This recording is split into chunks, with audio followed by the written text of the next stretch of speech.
over to the mic over there.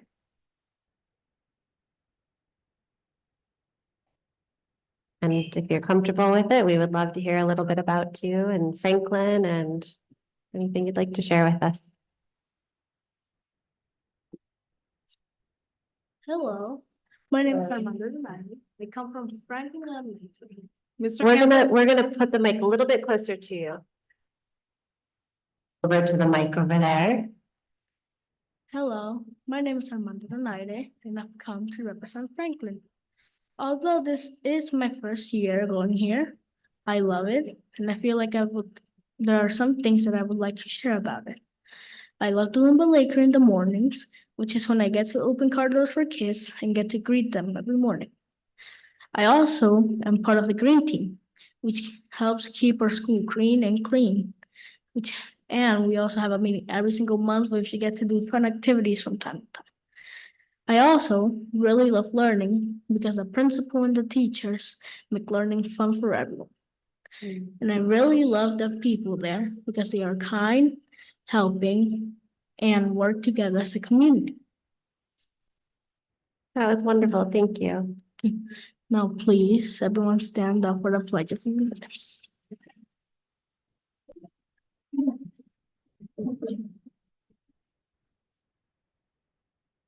I pledge allegiance to the flag of the United States of America and to the republic for which it stands, one nation, under God, indivisible, with liberty and justice for all. Armando, would you like to take a photograph together? Sure. Okay.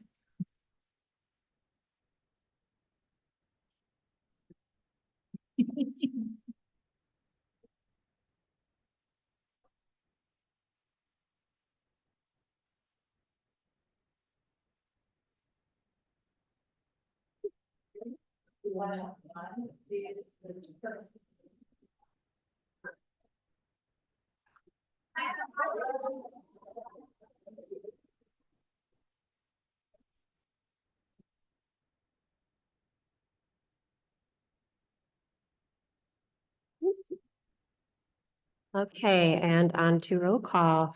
Trustee Ghulam Hussain. Yeah. Sorry.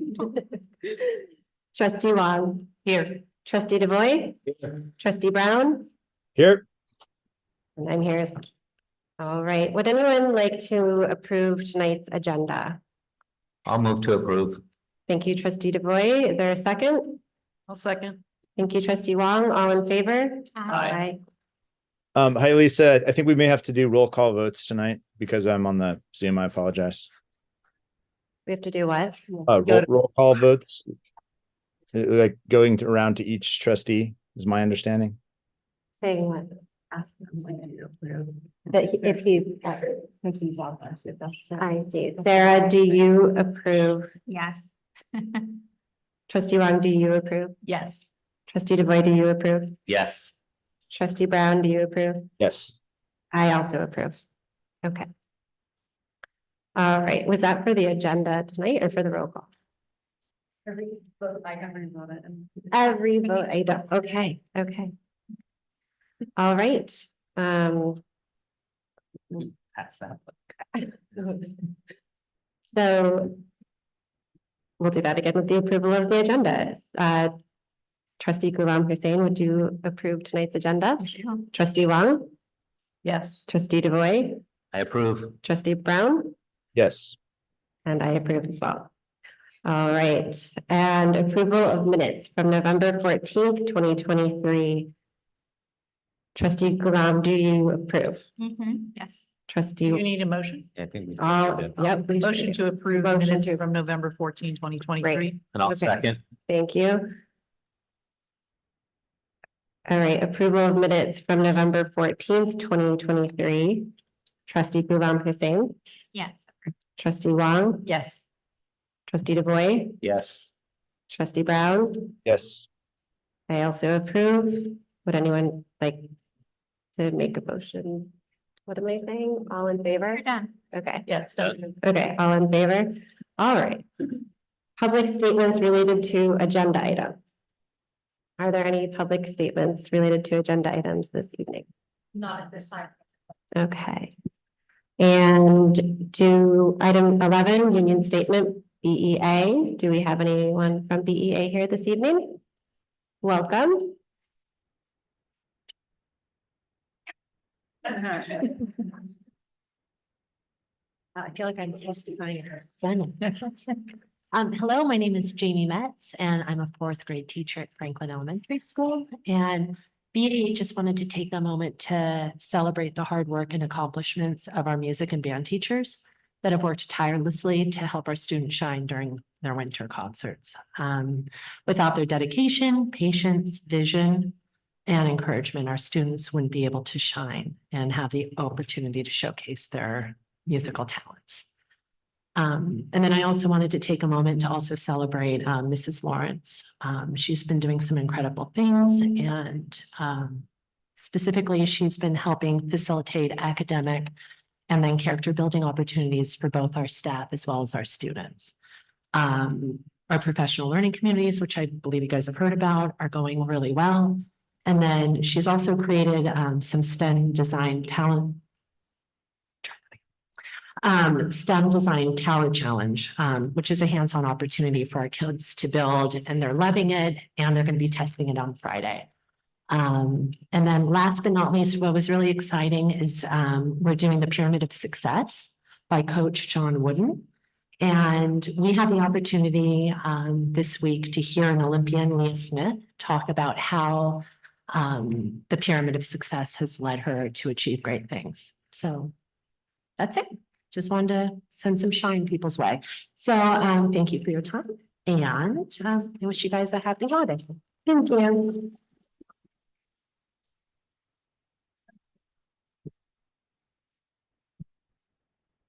Okay, and we also have a union statement from CSEA.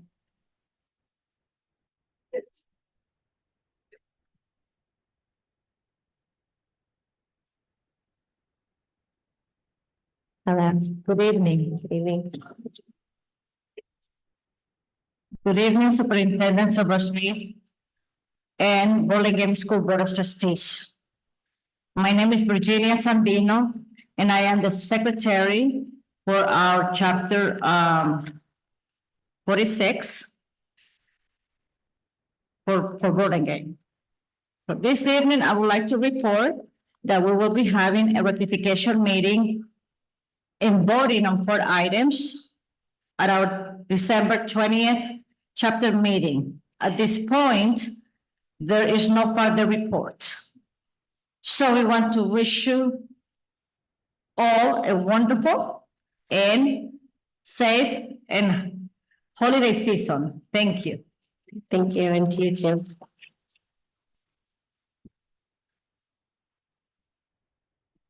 And statement of a principal.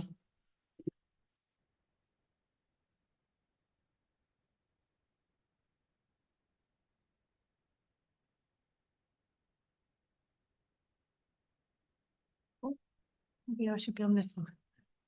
Hi, good evening, everybody. Jude Lawrence here from Franklin. I'm going to make a quick clarification. Our design challenges are entirely cribbed from Mr. Roosevelt, Mr. Paveo at Roosevelt. Mr. Roosevelt better, actually. Okay, I'm going to keep this short. We're all enjoying the approach to the festive time of the year with all of our winter concerts, like Jamie just mentioned. I absolutely echo the thanks to the music team for putting all their effort into making those wonderful experiences for students, staff, and families alike. We have ours next Tuesday, so I'm sure that one will be the best one. Lots of special projects happening in classrooms across the district, lots of art happening, which is wonderful, lots of classroom community building as we come into the holiday season. We are looking forward to the BCE Readathon coming after the winter break. We're also extremely excited to celebrate our students that have achieved English language proficiency this evening. Such a huge achievement for them and their families, and I wish them all congratulations.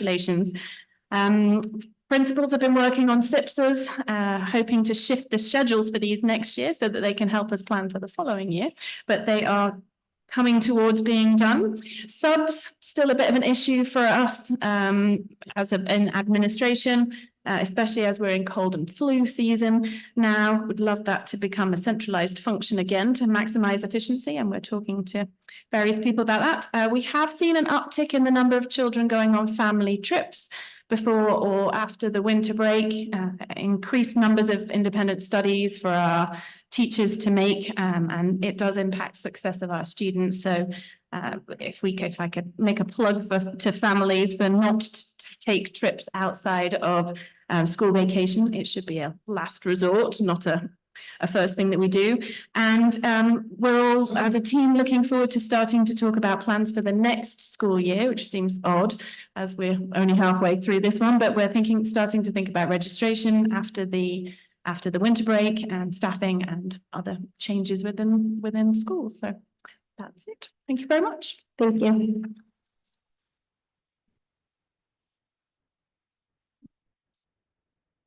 And item 14, statement of Dr. Marla Silversmith, Superintendent. Good evening and thank you. It has been a wonderful start since the last time we were all together. It's been wonderful seeing so many great music concerts, and just thank you to our wonderful teachers and schools for providing that. Our music specialists, we are so lucky to have all of them. It was great seeing their wonderful presentation in November and seeing the performances, and a shout out to BCE for providing that. We're so thankful for them and our foundation for ensuring that we have great music in our schools. Tonight's one of my favorite nights, getting to see all of the students here in the celebration of Burlingame supporting my multilingualism within our schools. It's so wonderful. I think it's also a great time too, as we start our second trimester, just to really celebrate the fact that in Burlingame, we celebrate equity and diversity, and remembering that throughout our schools that hate has no home here. We want to remind everybody that within our schools that hate speech is not tolerated, and it will not be tolerated, whether it be Islamophobia, anti-Semitism, LGBTQIA+, students with disabilities, anyone. We start our school year every year with an equity and diversity resolution, and we stand by that. We believe that each and every student and each and every staff has a place here, every community member, and we feel very strongly about that. And we're very proud of our students and our staff and our community. So I'm very excited to have everyone here and to continue to celebrate our community. So thank you for being here. It means a lot. We believe that it's very exciting that we have students that are learning English as an additional language, and it's multilingualism, and it's a great celebration. So thank you for being here tonight as we continue to celebrate the wonderful world that's Burlingame. So thank you. Thank you.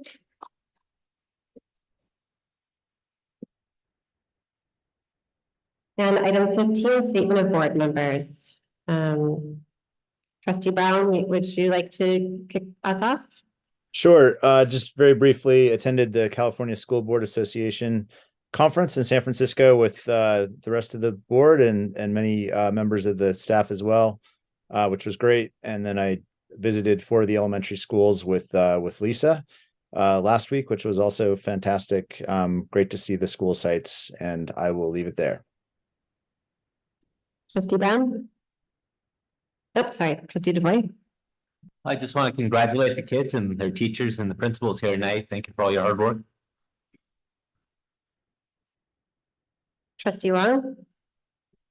Just want to mention that I've been able to visit Franklin, McKinley, and BIS so far. Thank you to the principals who hosted me when I toured, and I'm looking forward to touring the rest of the sites. I think next week with Dan. Oh, is it tomorrow? Oh, okay, tomorrow. And I went to the first district advisory committee meeting for this school year, and that is composed of representatives from each site who are on the site council, school site councils. So I really encourage every site to send a representative to these DAC meetings because they're actually pretty important.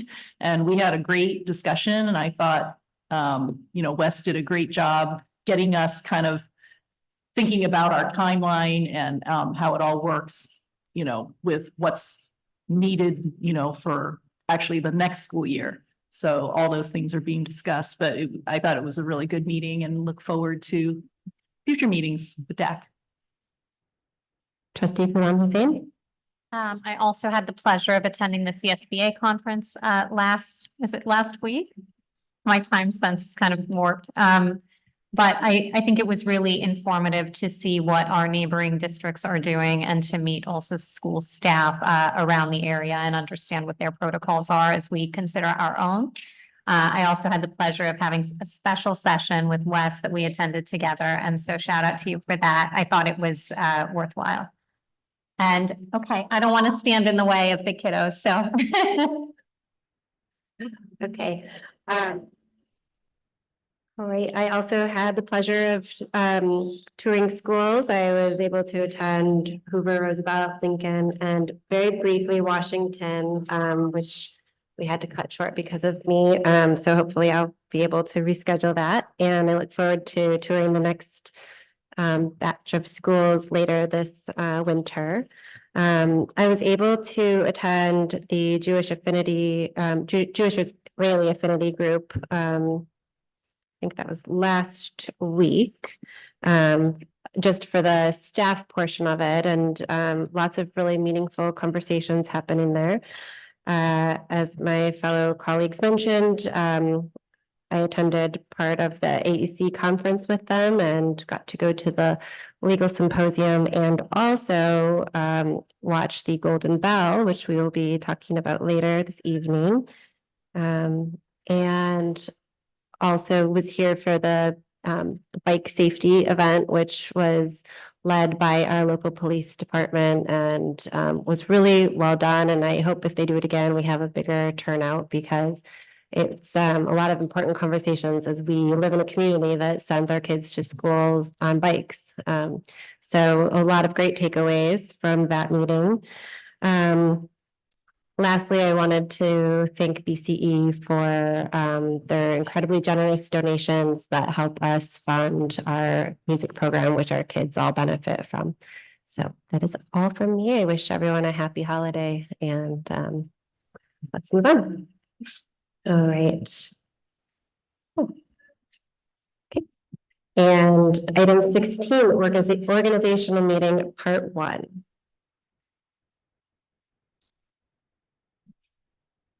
Is this where we move? No, we'll just discuss the duties of the two officers that are actually in their custody. Okay. So this evening we'll be voting on a new president. We will be voting on a new secretary and a new clerk. Traditionally, we just rotate seats every December. I can do a quick review of the role of the president. Actually, I don't think we need to read all of this. I think everyone's read it. And then we'll vote on the election of officers. So that can be done in a whole slate. Somebody can just make a motion to vote for everybody in their positions, and then we can make our rotation. Is there anyone that would like to, or does anyone have questions about any of the positions before we move forward? The secretary is traditionally the superintendent. And the secretary.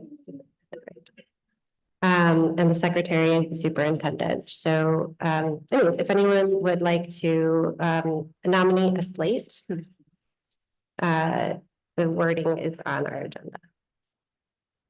So are we We're at item 16B? 16B.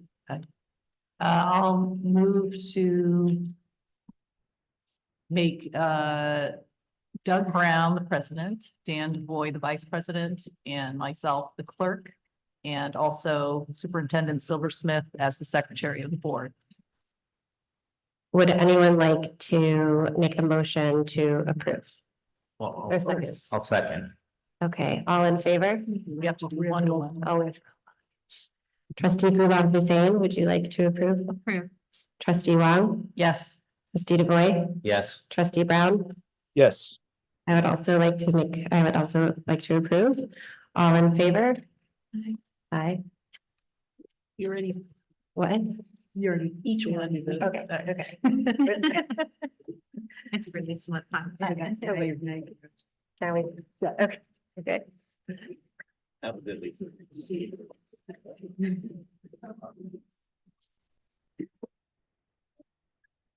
Good year.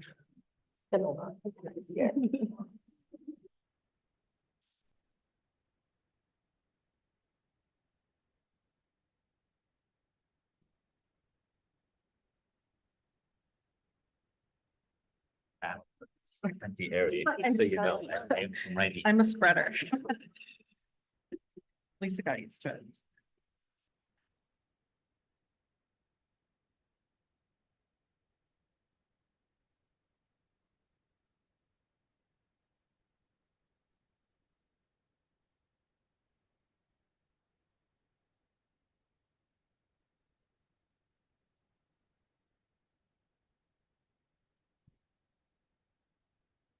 All right, we'll move on. All right, and I'll just note I'm acting chair with trustee Brown online, or President Brown online, excuse me. And we'll move on to item 17, recognition of students at Roosevelt for the Golden Bell Award. It's Will Paveo.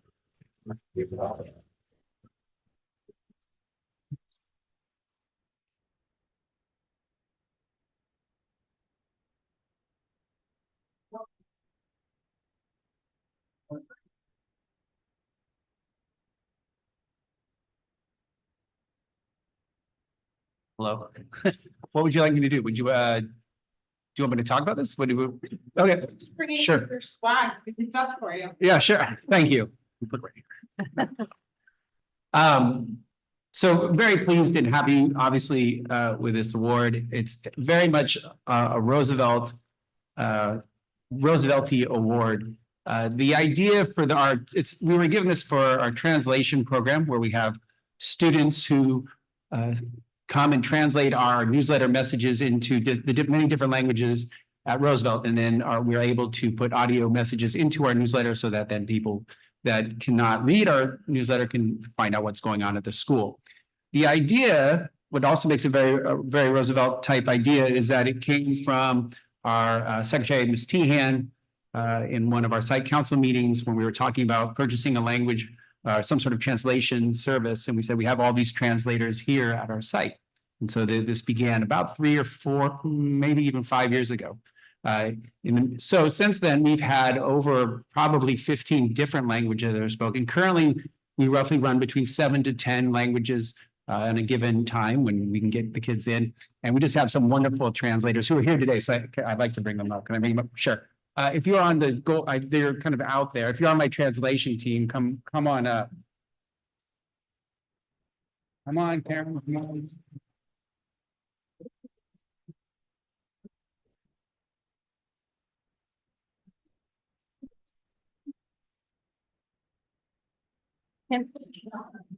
Matt, can you have them say which language they did? Absolutely. Come up and say your name and which language you help us out.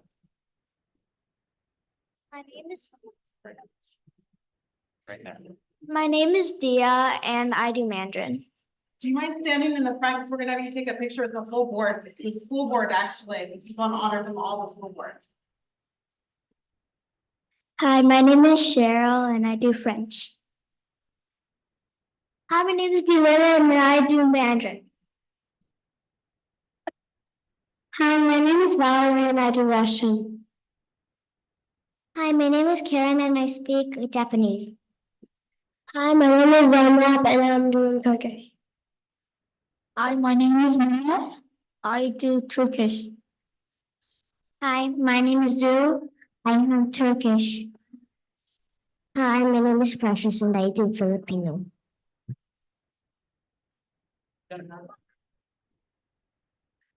Hi, my name is Asha and I do Filipino.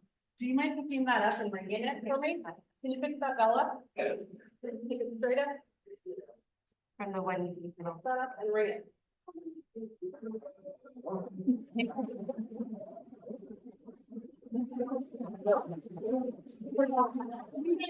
Waiting for a picture, please. And then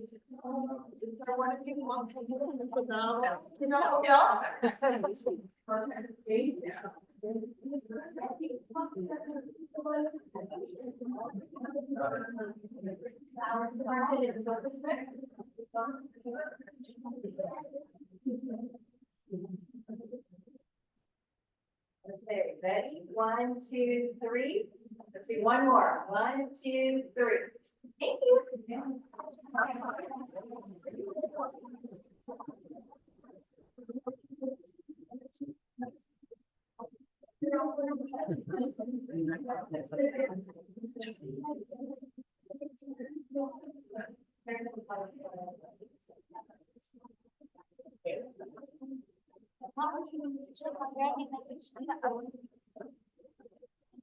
So Mr. Baveo downplayed this award, but they actually did a site visit in CSBA when we were behind the stage, President Mudd and I, she was president at the time, when we were behind the stage going to get it, they were talking about how amazing this idea was and just how phenomenal of an idea to have kids translate and get the word out. So kudos to Roosevelt Bears for thinking of this and the equity and diversity idea of making sure that everybody understands what's going on at the school. So shout out to Roosevelt Bears. Thank you for making sure that this is happening.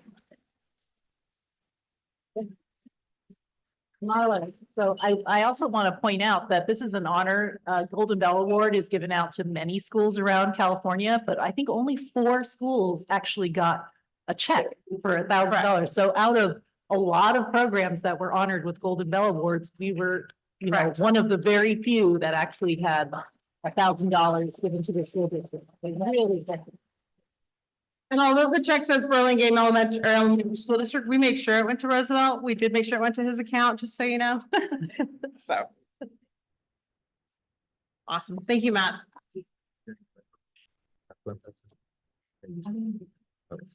All right, congratulations again to Roosevelt, Principal Paveo. I'm moving on to item 19, recognition of outgoing board president. 18. All right. 18, excuse me. So who was kind enough to correct me there? That at least one last little, yeah. That's the recognition right there. All right. I'm honored tonight to bring forward the recognition of our previous president, Lisa Mudd. It has been an honor to sit next to you this last year and be with you on this journey. I cannot thank you enough. As we typically do, we always have something to honor you with. Historically, it has been a book or a telescope or something that we want to really leave a long-lasting and longevity effect on our students. And in having conversations with our district office staff, we want to honor you with doing a week's worth of Wilson training for our district. Oh my So gosh. we are bringing back Wilson training for our resource and RTI teachers in the fall, and we are doing it in the honor of Lisa Mudd. That is amazing. And I feel like crying. Thank you. That's so great. Thank you, and we just cannot thank you enough for everything you've done for us in the last year. In the time that you've put in and the amount of meetings that you've put in and carried us through. So thank you for everything you've done for us. Thank you. That's such wonderful news. Thank you. It has been, as you all know, I was incredibly nervous to be president, and it wasn't something that I was like really wanting. It was actually a really great experience, and it was because I felt so supported by all of you the entire time, from kicking your feet underneath the dais to tell me I forgot to say something, or just calling me and walking me through something. It was actually a really great year. So thank you. Don't get too comfortable. I was literally in that seat a year ago. Tell me about it. All right, now item 19, consent agenda. The consent agenda is a way to consolidate many items considered by the board to be routine business. These items often require approval, but do not need discussion. All trustees have reviewed the items in advance of the board meeting. Members of the board, staff, or public are able to request specific items to be discussed and removed from the consent agenda and placed on the regular agenda. The superintendent and staff recommend approval of all consent items. Movement of any suggested consent items is appropriate at this time. Would anyone like to remove anything off consent, or would anyone like to make a motion to approve? And then we'll do a roll call vote. I'll make a motion to approve. Thank you, Lisa. Is there a second? Second. Thank you, Sarah. I will do a roll call vote. Trustee Brown, Aye. trustee Mudd, Aye. trustee Ghulam Hussain. Aye. Trustee Wong. Yes. Right, I voted as well on approval. Motion passes 5-0. And we'll move on. Section 20, education, celebration of students reclassified as fluent English proficient. Oh, Principal Katie Vaughn Houston. I feel like I should have announced your name like a sports announcer at a stadium. I'm a little disappointed. Really just.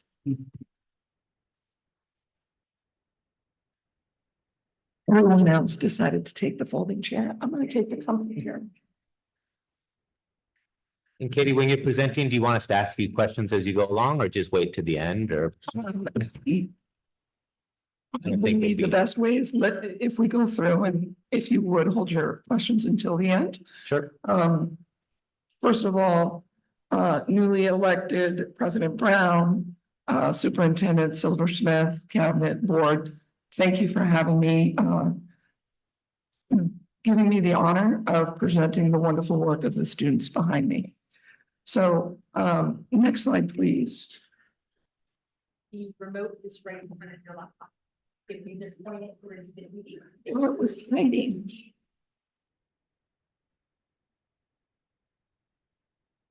All right, so just to set a foundation for everybody as a reminder, when every student registers in our district and really in any district in California, we do a home language survey, which has 4 questions to it. And the questions are listed up there regarding what languages those students have interaction with. And if the answer to any of the first 3 questions is a language other than English, the student must be assessed for English proficiency within 30 days of their first day of school. This is really a tribute to the wonderful diversity that is our blessing to support in our district. So here's a slide provided to us by Coordinator Nate Wong. Based on information from our parents, here are all of the languages spoken by our families. Nate, being the master of data, also provided for us the 10-year trend for 5 of our most spoken languages in our district. And you can see that some have noticeably risen, others have taken slight decline. But all in all, I think it's safe to say that our number of English learners has risen over the past 10 years. Now, at the beginning of the year, with the assessment of all of our students, those that indicated a language other than English, those who have already been designated English learners, Nate broke down some of the data for us. So the numbers of students who scored a 4, that is the smallest, what's required to be reclassified in the spring of 2023 was 73. Students who came to us newly identified as English learners, 106. Of those students, well, of the new students who came to us with a language other than English indicated on the home language survey, 33 were deemed as initially fluent in English. The total number of students learning English as an additional language as of the middle of November is 467. And the total number of students learning English as an additional language after reclassification was 394. Cleverly, if you subtract 394 from 467, I think that gives you 73, the number of students who earned that 4 designation on the LPAC. These are the criterion for being redesignated as fluent English proficient. And I'm not going to bore you by reading through each and every one of them or keep our students behind me any longer. But my main takeaway looking at this slide is we're very rigorous. We want to make sure that before we release a student from all of the support services we provide our English learners, that they have all of these means behind them for that support. So it includes assessment, teacher evaluation, parent input, and then information from their CAASPP scores, which I will be speaking to later. And then what happens after a student is deemed English proficient? Do we walk them off the plank and let them sink or swim? No. We monitor our reclassified students to ensure that they continue to access curriculum with English only. This includes articulation between our elementary and middle schools so that we support students throughout their BSD experience. We have a data review at each school site of all students learning English as an additional language, monitor and adjust adopted English language development curriculum implementation, including assessment components for grades TK8. Review and update the students learning English as an additional language master plan to ensure that it aligns with the California English Learner Roadmap. And you'll be seeing that roadmap in the spring of 2024. And then continue to work with the county and state communities of practice to ensure a more robust English language development program. During our fall teacher professional learning, we invited the San Mateo County Office of Ed English Learner Coordinator to do kind of what I call the baseline reset of what it means to support our English learners in the classroom, with a view to continuing that relationship so we deepen practice across our district to the benefit of our English learner students. If it stops moving forward, am I done? Excellent. Now comes the most exciting part, and that's to honor the students who met all of the criterion that were listed on that one slide. And the way that we're going to do this. So first of all, students, you deserve a round of applause for how wonderfully you sat. How wonderfully you sat and waited. I told them at the beginning that even I am often bored by school board meetings, so that they needed to just sit and we would get to their special time. So students, listen, and this is for principals as well. I'll invite each principal up in turn who will read the reclassified students that are present. Principals will present them with their certificate. And my understanding, the wonderful practice is board members take it in turn to award them their medal. I put at Marla's behest a sample of that medal in front of each of you. We have the collected medals here. And I'm wondering, do we want to just start with Trustee Mudd and work our way around the table and just take it in turns? So I'd like to invite Principal Shmueli to the front to honor our McKinley students. Students, when your name is called,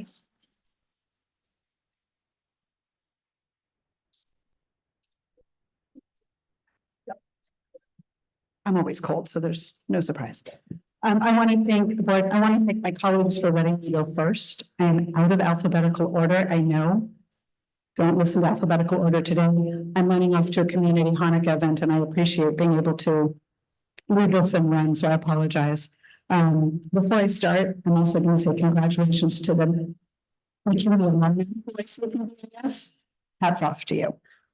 I have 4 students. I am so excited to award this recognition to today. And as I stated yesterday on the morning meeting, this isn't about being redesignated as fluent English speakers.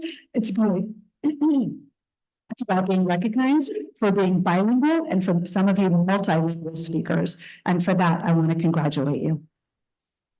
All right, we have 4 here tonight. Make sure I do this in order of my certificates. Owen Chang, come on up. Here he is, hiding in the back. So you're gonna come get, I'm gonna come this way. Come get your certificate this way. I did it in the wrong order. I'm gonna come stand over here. Come on over here.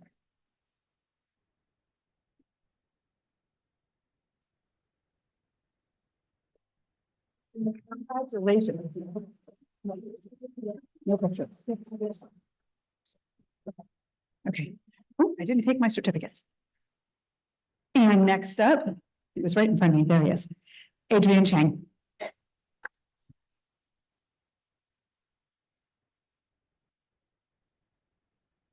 Oh, thought you were gonna leave me there. Congratulations. Go on and enjoy Erwin.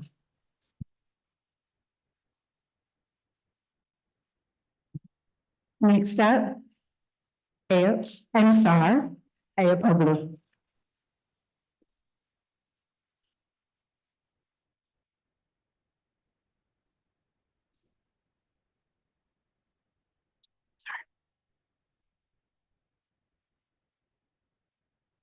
And last but not least of the four here this evening, Costa Tiana.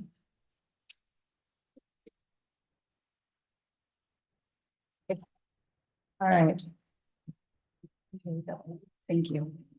Congratulations to the four. We're all obviously more here. They just weren't here tonight. I want to recognize all of our Bulldogs tonight.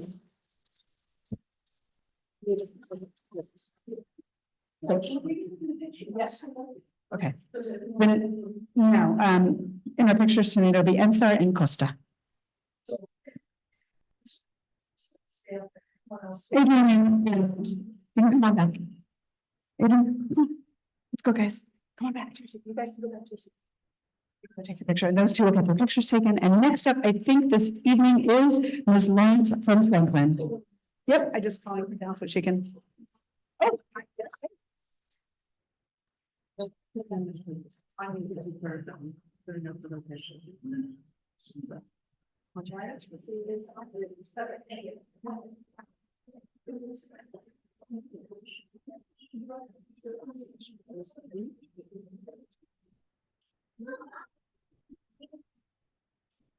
Okay, it is the turn of wonderful Franklin students. Are you ready, guys? Oh, and I see some Franklin alumni here too. Congratulations. Okay, I'm going to first say congratulations to Vincent Wee.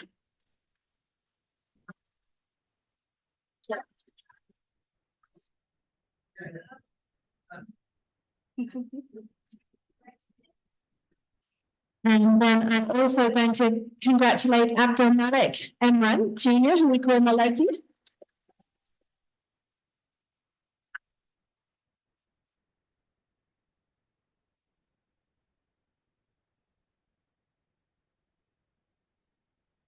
And Parth Gara.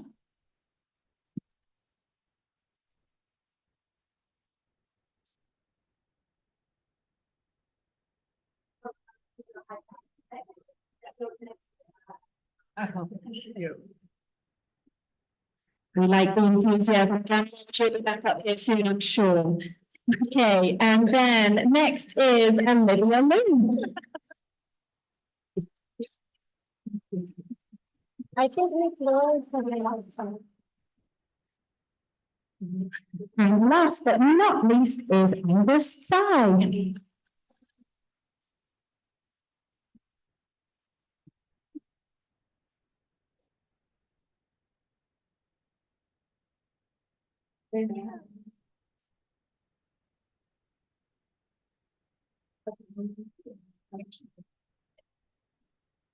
So.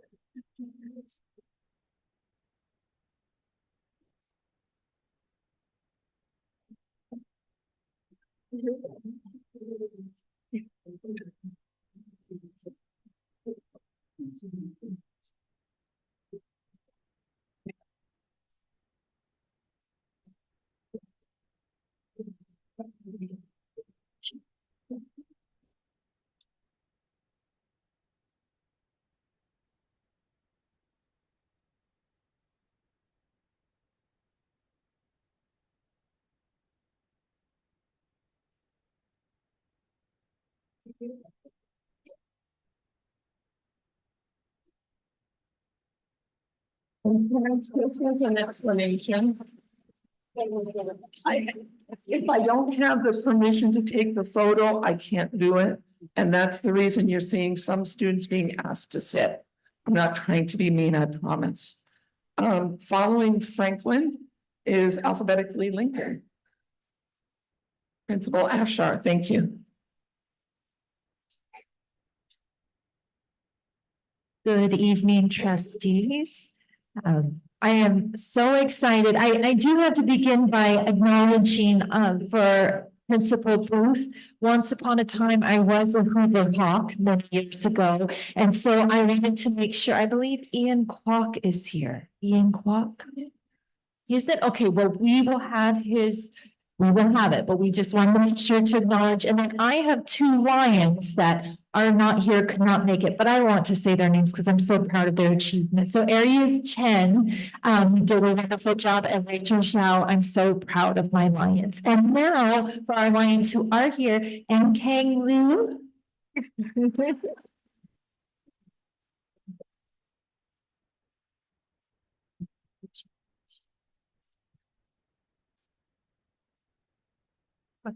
And then Diana Toxcomb. Looks so lovely.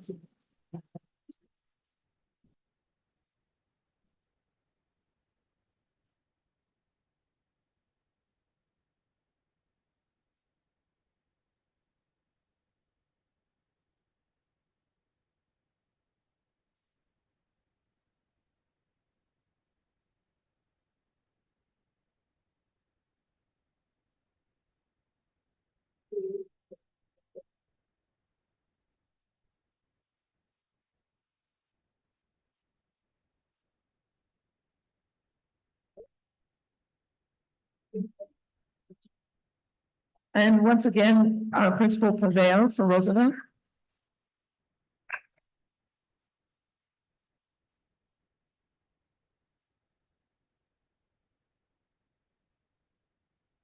Thank you, everybody.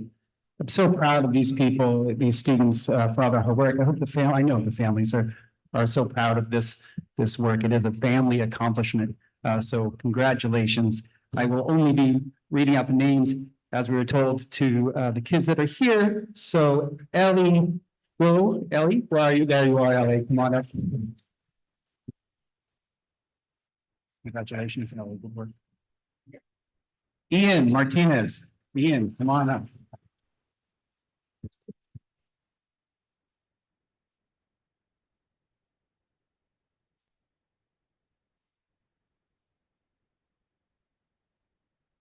Anna Prakova.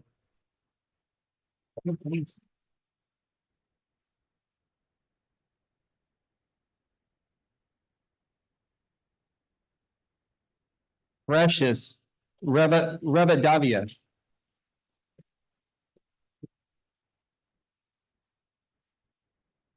And Gretel Rivas. Gretel.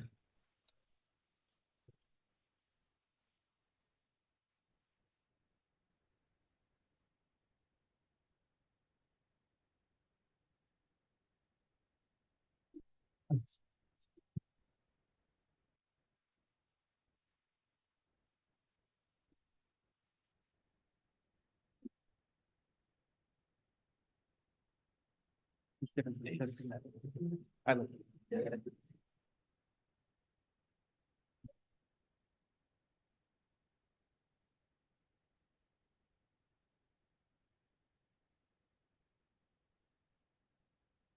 Hold on.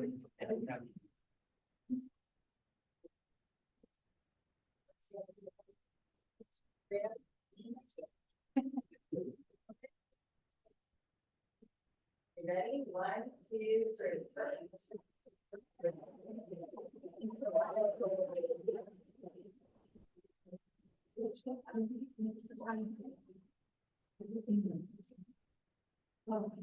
Want to do another one? Let's do another one. Come on up. Come on up. We'll do this. Come back up, Roosevelt. Come back up. Gretel. Come on up. Stand. Stand. Stand. Stand.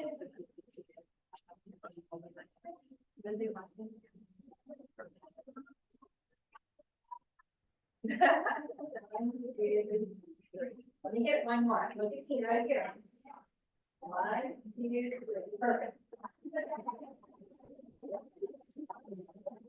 And Principal Jaramillo from Washington.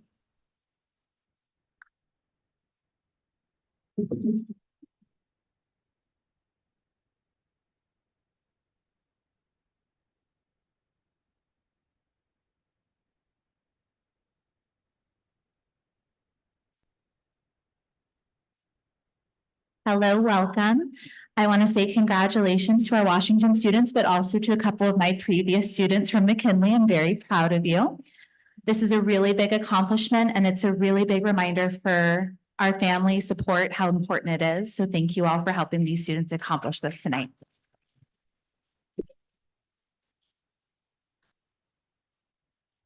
I have two Wildcats that are here tonight that we would like to celebrate. If I can start, please, with Brian Garcia.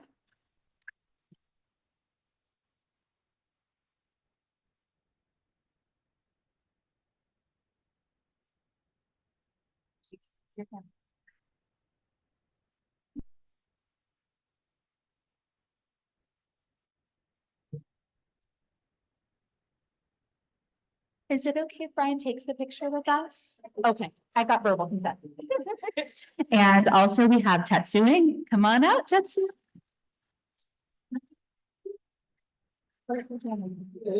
There we are. Okay.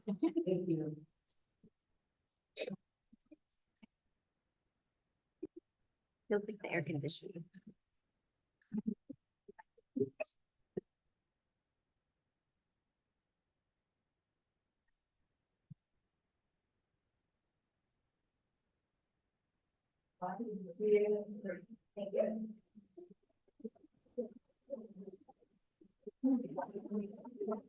And it's only fitting that we end with BIS and Principal Land. The BIS students are responsible for fully a third of our reclassified students this year. Thank you. I just want to say that when you get to middle school, we're the last and the best. And what's amazing is these students in middle school, language gets harder and harder, but their multilingualism shines through. And that's what's so amazing. So, so I'm going to read out, hopefully I can say these correctly. Isabella de Almeida.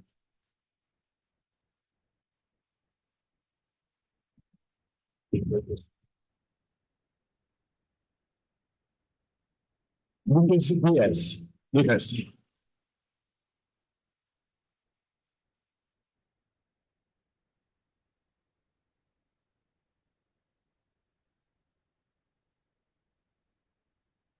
Mateus Andrés Flores Ábalos.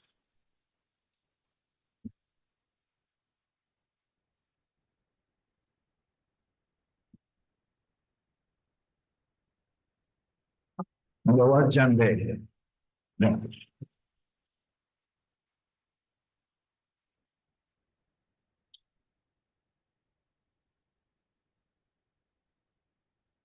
Kevin Jimenez Manchaca.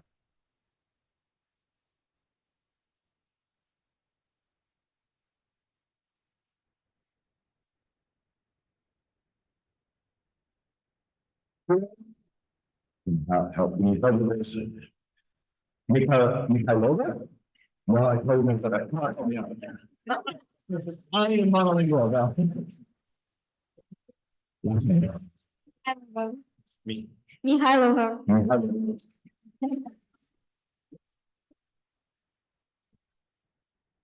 I'm gonna do it again. Help me out. Alternatier. Uh-oh. And I practiced this. Altaganava. You're gonna help me get this one. Let's get my hand. And you're gonna help me. Atlandava. Atlanta.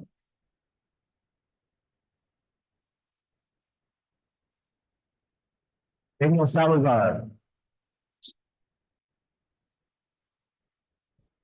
Here. Kimberly Vega.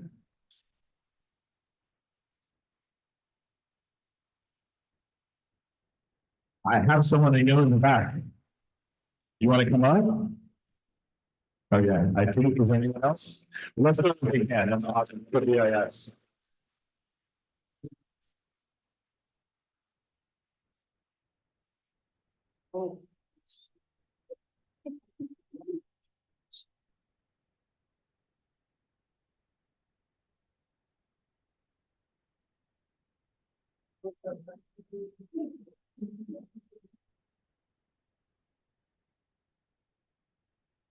One, two, three. Thank you.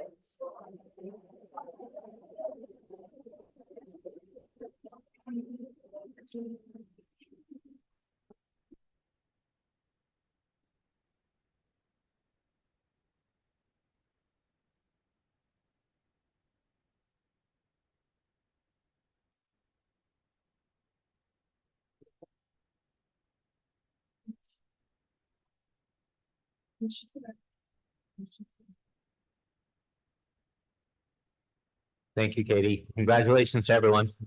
Thank you.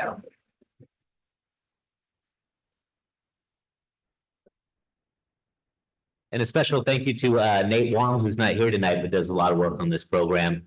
And for the members of the audience, if you are here to support a child who already received an award, we completely understand if you need to leave. That doesn't include principals that are sneaking out, but just kidding. But we understand if you have to go. Thank you for being here. Congratulations to everyone. So if you have to go, it's fine.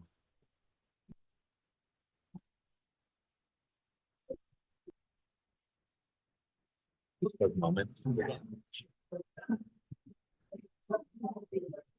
Let's introduce this next.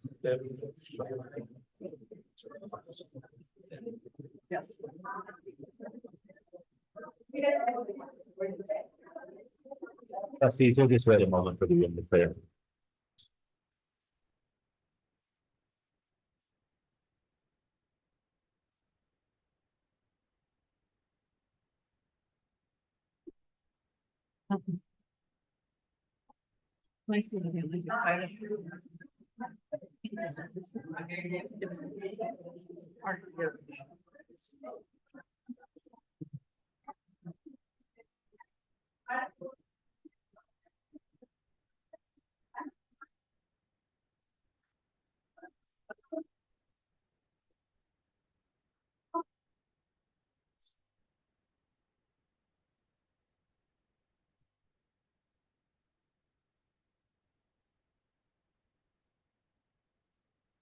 All right, is it okay to get? So before we begin, just want to say thank you so much. And our next piece of presentation is a physical education presentation. I just want to say that physical education is an integral part of the learning experience of all students in Burlingame School District. We have Andrew Hale and Marisol Fazali. I want to thank you for your hard work and dedication. So take it away. Thank you very much. So I'm Marisol Vasali. I've been in the district for 11 years now at BIS, all the years in the middle school. And My name is Andrew Hale. This is my second year here. I teach general PE and adaptive PE service provider. And I teach at Roosevelt and McKinley for general PE. And then during the week, I go to, I think, 4 schools to provide AP services for students with disabilities. so thank you so much for allowing us to present. We're basically here to showcase what we do so you can get a better idea firsthand from those of us that are out there every day with the kids. So we're really happy to be here and can you hear? Is it? Oh, yeah. So before we start, I want to apologize. I had created a quick 2-minute video, kind of showcasing some students at Roosevelt and BIS and the adaptive PE program. This is my first school board meeting. I didn't understand that I needed to have these in by a certain time. But I would, with the permission of the board, if I could maybe afterwards send you this video. It's again, quick 2-minute video, just see our students in action. Okay, thank you. I spent a lot of time on it. Yeah, thank you for making that. So we'll start off with what is physical education. So it's our standards-based program from TK all the way up to 8th grade. We work on motor skills, we work on fitness, we work on sportsmanship, we work on inclusion. We work on basically them having a positive relationship with moving their bodies because we want them, whatever they discover, to want to keep moving their bodies so they can live an active, healthy, long life, free of disease, and enjoy their time when they're doing PE. So our standards are, it's kind of a lot. There's 5 big standards. The first one, I like to think of it as, can they do the motor skills? So can they learn how to move their bodies in the way that means striking, kicking, throwing, dodging, jumping, reacting, all those things. Our second standard is about applying the knowledge, when to do that, how to do that, being able to explain what they're doing with their body, not just being able to do it, but being able to explain it. Our third standard, and these get, obviously harder and easier as they move up from TK to 8th grade. Our third standard is about understanding how their bodies work. So that's things like healthy habits, things like their muscle groups, things like the way their own body moves and grows and how their muscles connect to their joints and all of that. Our fourth standard is about social behavior. Can they be a leader? Can they follow along? Can they resolve conflicts within each other? Can they pick partners without always choosing their best friend? Can they work with kids who have totally different backgrounds than they do and still have a successful time? And then our fifth standard is basically, do they value it? Do they see the importance of what they're doing? And that's our job, to make it enjoyable for them. All right, and so first we want to talk about just some of our physical education teachers. In this photo here, you can see this is all of us at our last professional development day. And I do want to thank our school district for providing PE-specific professional development opportunities. This gives us a chance to come together, learn, connect, and be able to share ideas. This is pretty unique for the school district to have this. So we are really grateful that, during those days when we are here learning, that the focus is on PE.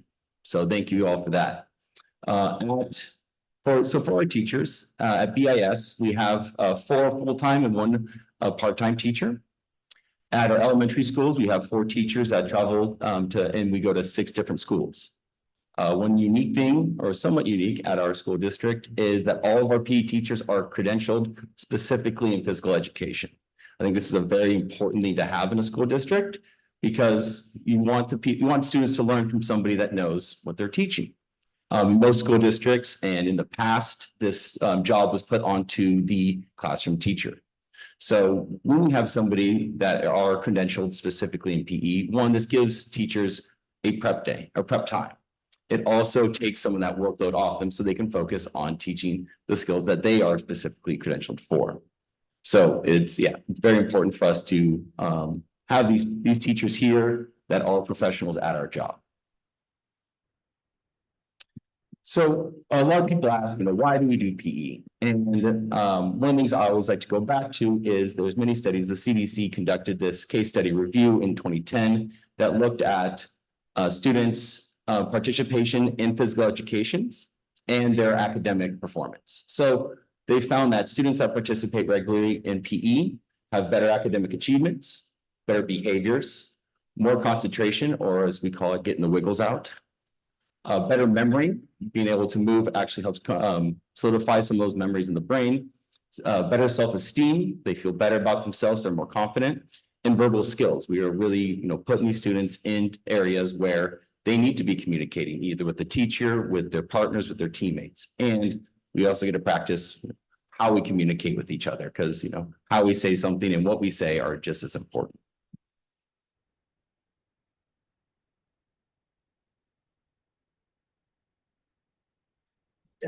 Okay. All right. So this is a little then versus now chart. I think it's really interesting to look at the history of the field that Andy and I have chosen. A long time ago, it used to be just training for soldiers. America wanted to make people able-bodied so they could withstand these long wars in the field. And then it became working as laborers so people could stay working in factories for hours and hours. And so it's the evolution, I think, is really fascinating, what it's used to be and what it is now. Then, of course, it became America trying to fight against this increase of weight gain that started to happen and obesity, fighting at all that. And then like what Andy was saying, helping focus in other classes. Teachers said, okay, we gotta, like you said, get the wiggles out. And then slowly but surely it became its own content area. It became its own core subject. It became its own health focus and not just disease prevention, but moving past that and career-based and lots of different things, learning. So I think it's really interesting because I didn't even know this when I first started in this field. So I think it's really good. Like a lot of people say, oh, well, you know, my PE experience, like a lot of like my dad's generation would be, you know, the drill sergeant, and they just made us do all these push-ups and we never knew why. And it wasn't really a sense of independence or individualism or enjoyment with other people. So I'm really happy to not be a PE teacher in that era, because that doesn't sound enjoyable by any means for for the students. But nowadays, we're creating positive like feelings towards their own body and positive relationship with their peers, no matter what their background and experience level. Of course, the social emotional piece. A lot of it is one of my big ahas when I started teaching this content was that it is about the content, but it's a lot of it just about the kids learning to get along with each other.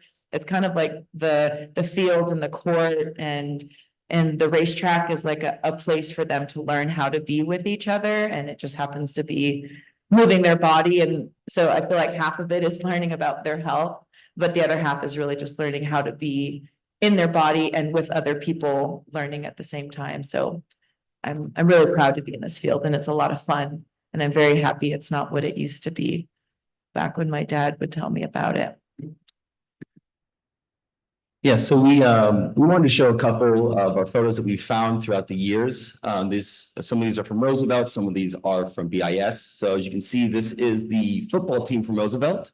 I'm not quite sure the year, but as you can tell by the PE teacher wearing a three-piece suit, it was probably a little bit ago. The picture on the right is the old gym here at the BIS. As you can notice, very modern tech functions in there. Here is the Roosevelt baseball team. So one of the big things is in the past, the schools were a main source of team sports. There wasn't a lot of after-school clubs or teams, travel teams, all that. It was you played for your school. Here's a gymnastics class that was run. As you can tell, the ideas are the same. The apparel is a little bit different.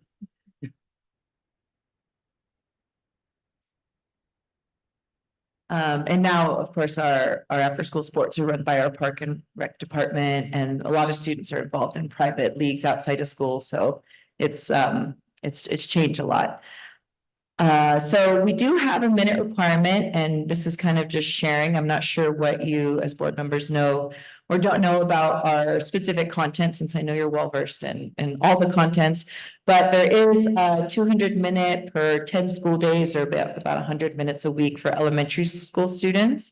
And then that number doubles once they become in middle school or 7th and 8th grade. So this is why, and that has to be by a credentialed teacher. It can't be like recess. It can't just be lunchtime. It can't be before school, just giving a couple balls out. It has to be actual instructional time. And I did want to note on the bottom here that our professional organization, Shape America, still does recommend 60 minutes a day for students to get MVPA, we call it, moderate to vigorous physical activity. So we are trying to squeeze every minute we can of actual movement time. We're supposed to be moving 70% of the time. So we try and keep our instruction short, keep our transition time short, because 70% or more of the time, the way we learned in school and the way our professional organization encourages that students they need to be moving that time. So we really try and shoot for that. And these minutes are kind of our guiding light. And I'm sure that guides principals with you going to all your 3 schools and dividing up to make sure each kid is getting that amount of time. So in case I'm not sure if you're aware, but we thought we would include it because it is interesting, because I don't think, or at least I don't know, that math and other subject areas have a minute requirement the way we do. During the pandemic, it was kind of interesting because we were worried, like, oh shoot, are the minute requirements going to change with the state of California, because we were on Zoom. So it's an interesting thing, but we really try and make sure, and our school district does a good job of making sure we get all those minutes each week for every student. Okay, so I'm going to talk a little bit about the kind of the focus and ideas of elementary PE. So what we're trying to do with elementary PE is we get them in TK, or even pre-K, where they are, 4 to 5 years old. So what we really want to do is create an environment where they have fun and it's safe for them to learn, how to move their bodies safely. We really want to instill a passion and understanding that they will be physically active, and understanding what physical activity means. So, in the past, you saw the team sports, and a lot of the teachers were the coaches. And so they would be focusing, use that as almost an extra practice. And it was very competition based. Now what our focus is with all these after school clubs and sports, we really want to look for those students that are less physically active, less athletic, and try and get them to just have a little bit more confidence and help them find ways to be physically active outside of school. So we don't just do soccer, basketball, baseball, the main 4 sports. We try to give them a bunch of different activities, and hopefully 1 or 2 of those will stick. So instead of they're not good at kicking a ball or hitting a ball, well, we do juggling, we do cup stacking, we do some type of gymnastics and yoga. We do a lot of different things that maybe aren't in people's general idea of what a general PE class looked like when they were their age. What we're really trying to do is throw a bunch of stuff at them, and hopefully a few things stick. So when we are with elementary PE, we do have a wide range. A kindergartner, a TKer compared to a 5th grader is a completely different human. So what we do is we kind of build on it. So as they go through our schools, they would start with individual skill development. I like to use soccer of, we teach them how to kick, how to pass, how to dribble. We really focus on sportsmanship and fair play, problem solving skills. If you ever ask any student here, how do we solve a problem? Rock, paper, scissors is our first try. So it's a way for them to settle conflicts without, everybody running up to the teachers and trying to have us figure it. So we try to instill in them that they can handle some of these little problems. We also work on a basic understanding of rules and concepts of games, how games are played, and to start building their PE vocabulary or their athletic vocabulary, so that when we are talking about the correct stance or balance or athletic position, they'll know what that means as they move on. About 3rd grade, we switch from individual to team-based games. So those soccer skills that they've spent the last few years building, now we're going to put them into 3 versus 3 or 4 versus 4 games of soccer. We start increasing critical thinking and problem solving skills, and we start giving them higher level understandings of it. So when they play soccer, if you ever watch kindergartners play soccer, I call it clump ball. The game starts, they all run together and they start kicking. So we try to get them that. So by 3rd or 5th grade, we teach them how to find space in the field to help your team. We also teach them about understanding body systems and functions. Why do we have a heart? How does the heart and the lungs work with our bodies and our muscles to help us be physically active? And how do we maintain these skills or these functions so that we would be healthy later in life?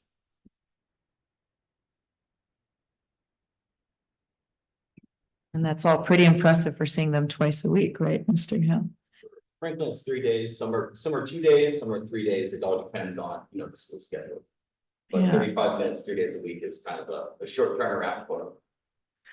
So after they get that experience, they move on to BIS, where 6th graders, they have PE every other week. So they have it Monday through Friday 1 week, and then they will not have it the next week. But then the 7th and 8th graders do have it every day. So Monday through Friday.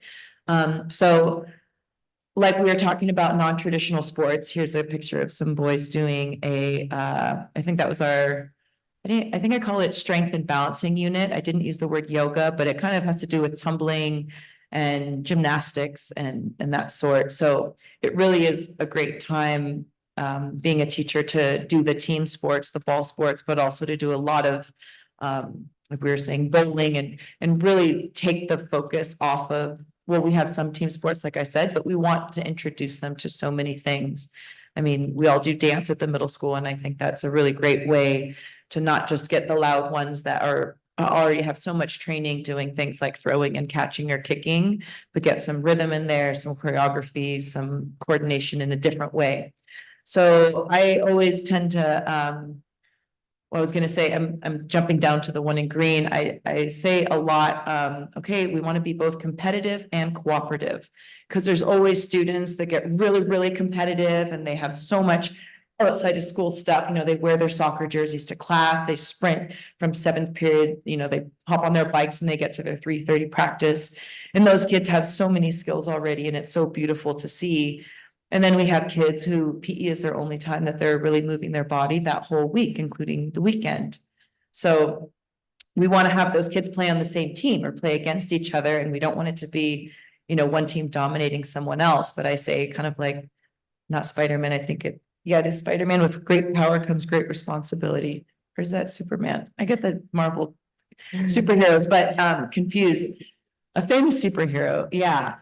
So we do try and get leadership, because once 6th and 7th grade come around, the differences in skill as well as strength become more apparent. I mean, it's not anything like high school, but definitely by 8th grade and 7th grade even, there's just a big divide in the classes. So we're trying to bridge that gap and have them, you know, work to be confident in whatever, you know, they offer, and also cooperative, but feel like every kid can be really competitive at some point, not just, oh, well, I should just give up. I'm not nearly as good as the guy next to me or the person next to me. So it's kind of a hard task, but it's really beautiful to see when it kind of like harmoniously comes together, which we strive to do, you know, every class. So we're working on their healthy development. We talk about their cardiovascular endurance, their muscular strength, and their flexibility. It's interesting in middle school, they really, well, I have not taught elementary, but they really start to take themselves seriously. I mean, a little bit, you know, they start to care about their physique. Is this going to give me a 6-pack and stuff like that? But they also, they really start to see their improvement as we do goal setting. They write down what they got in the beginning of the year. They compare it to what they got at the end of the year. And I know you do that too. You've shown me the work that you do with their personal goal setting. So it's interesting, the connection between their body and their mind as they get really strong, because it happens really fast, especially in 7th grade and 8th grade. I mean, I do height measurements, and I think the most is, I think some boys one year grew 5 inches between August and May. And so it's like you said, they're kind of different people from the beginning to the end. So they get a huge fascination in their own body. And so we just try and expose them to a lot of different understandings of what's happening. And so it's a really beautiful thing to witness. Excuse me, we work on their skill components of fitness. So agility, like their ability to change direction quickly, how fast they can react. Of course, balance plays into all different sports, speed, and then their coordination and power. So we try and teach them that those are the elements that kind of help them move along in different sports, rather than, I play baseball, that's the only thing I do. You can't make me do any other sport because I'm 11 and I've decided I'm going to only be a baseball player. Because it is surprising, we do have students like that. I mean, it's so beautiful to see the passion that they have in that one thing that they've been signed up for a long time.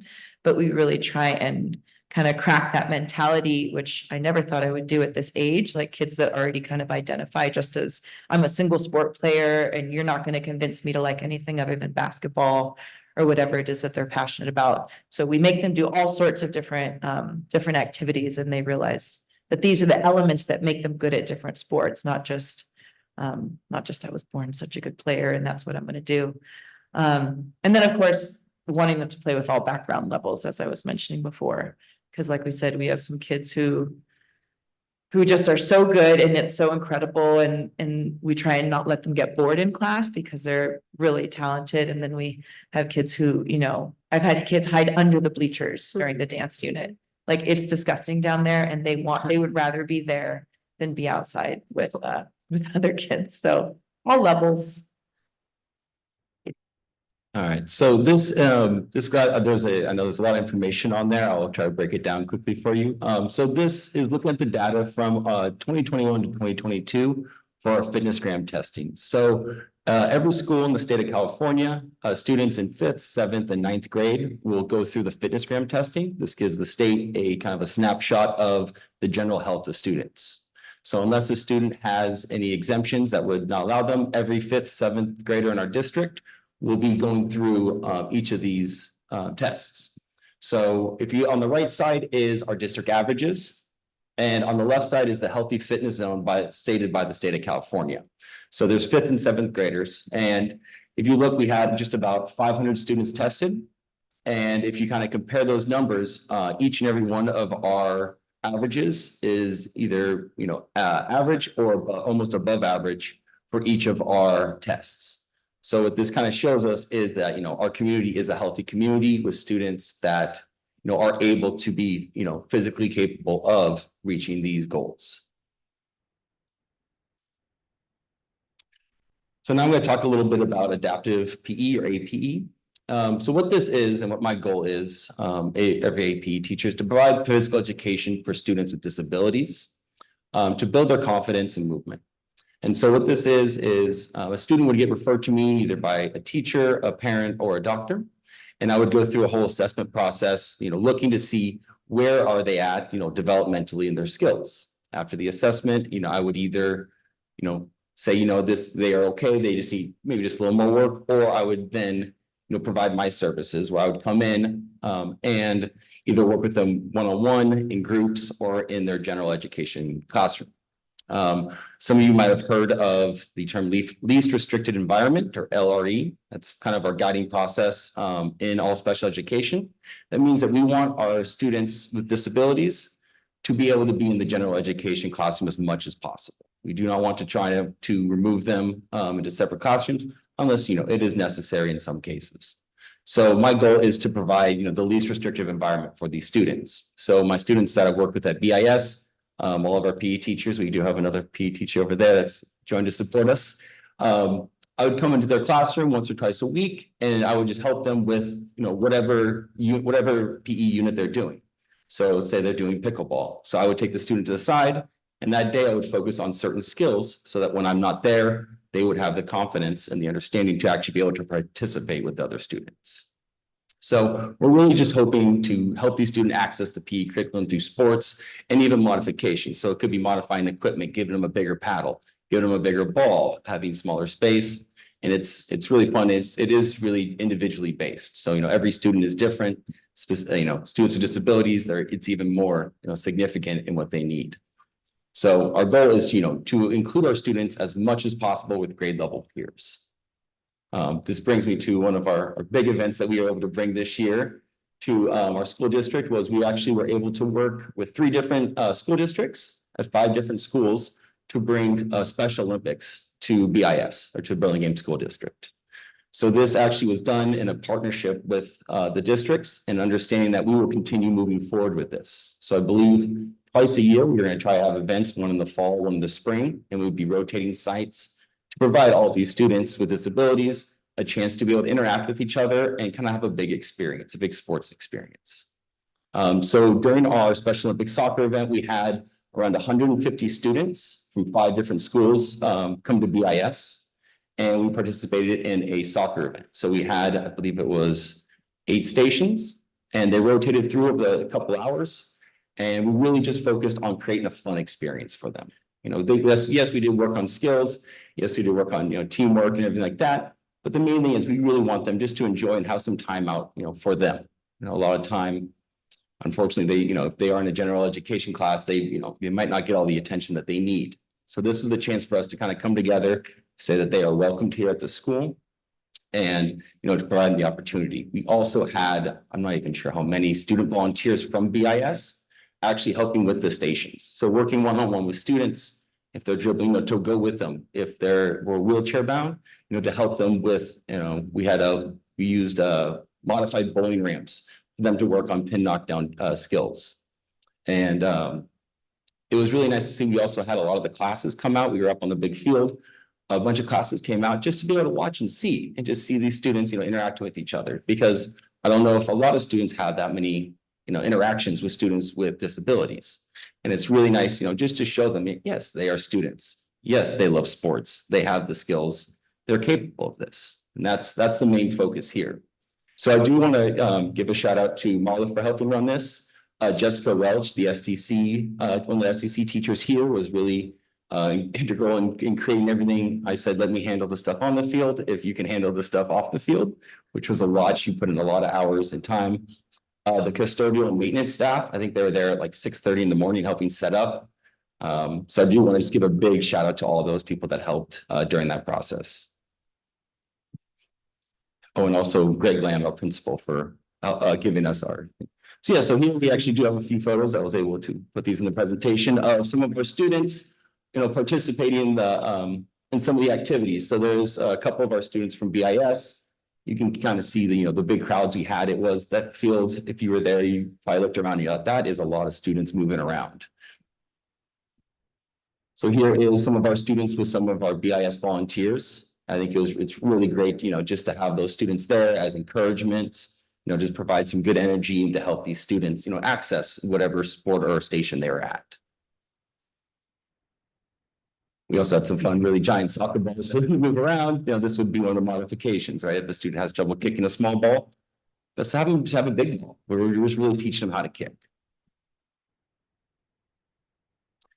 So now we get to our final slide here. This is kind of our vision for the future. If we would have everything that we possibly wanted, even more than we already have here, what would our vision of a perfect PE program be? Because it's not just one school. It's not just middle school and elementary. It's everybody working together. So one of the things for elementary schools is to have a dedicated PE teacher for every site, and even maybe make it PE daily, 3 or 4 days a week. I know main idea for students learning is consistency, right? You want to have a consistent classroom, have the same routines. So having a teacher at every site would provide them, with just that one teacher that they would go to. Right now, there are some schools that have 1, 2, even 3 teachers that are kind of going back and forth covering, just because that's where we're at right now. But having that teacher there would also give them that extra day or 2 of PE chances. So instead of their teacher having to go over to another school to provide those, they can be there for that 3rd or 4th day to provide those skills and that time to practice. It is hard to ask for more than what we have because it is so beautiful. Our facilities at BIS, our new SRC center is amazing. The kids are so happy to be in there. Those studios, we're still discovering how to use them as teachers because now there's a 5th one of us at the middle school. Our field has been redone. I've been there only 11 years and it's like, this is the first year I think there's not construction and it's just a really beautiful place. I remember the blacktop used to be kind of like gravelly and kids would slip and fall and get gravel like inside their knees and stuff. And now it's just so flat and it's so lovely. So it is hard to think about what more could we want. But as some of my colleagues help me kind of look into the future and think about where, in my time here, I would like to stay here in 20 years' time, what would I like to see in that time in terms of for the students that go through our school, some of the little ones that I'm like, oh, someday I'll meet you. Yeah, so we talked about elementary school and as far as middle school is concerned, as I mentioned earlier, our 6th graders have PE every other week. So they have it for 5 days and then they're in it's called the connections class, which is their social emotional learning class, which is great and very important. But it means that for 5 days of the week, they're not getting any movement outside of recess and lunch and before school and whatever they do after school.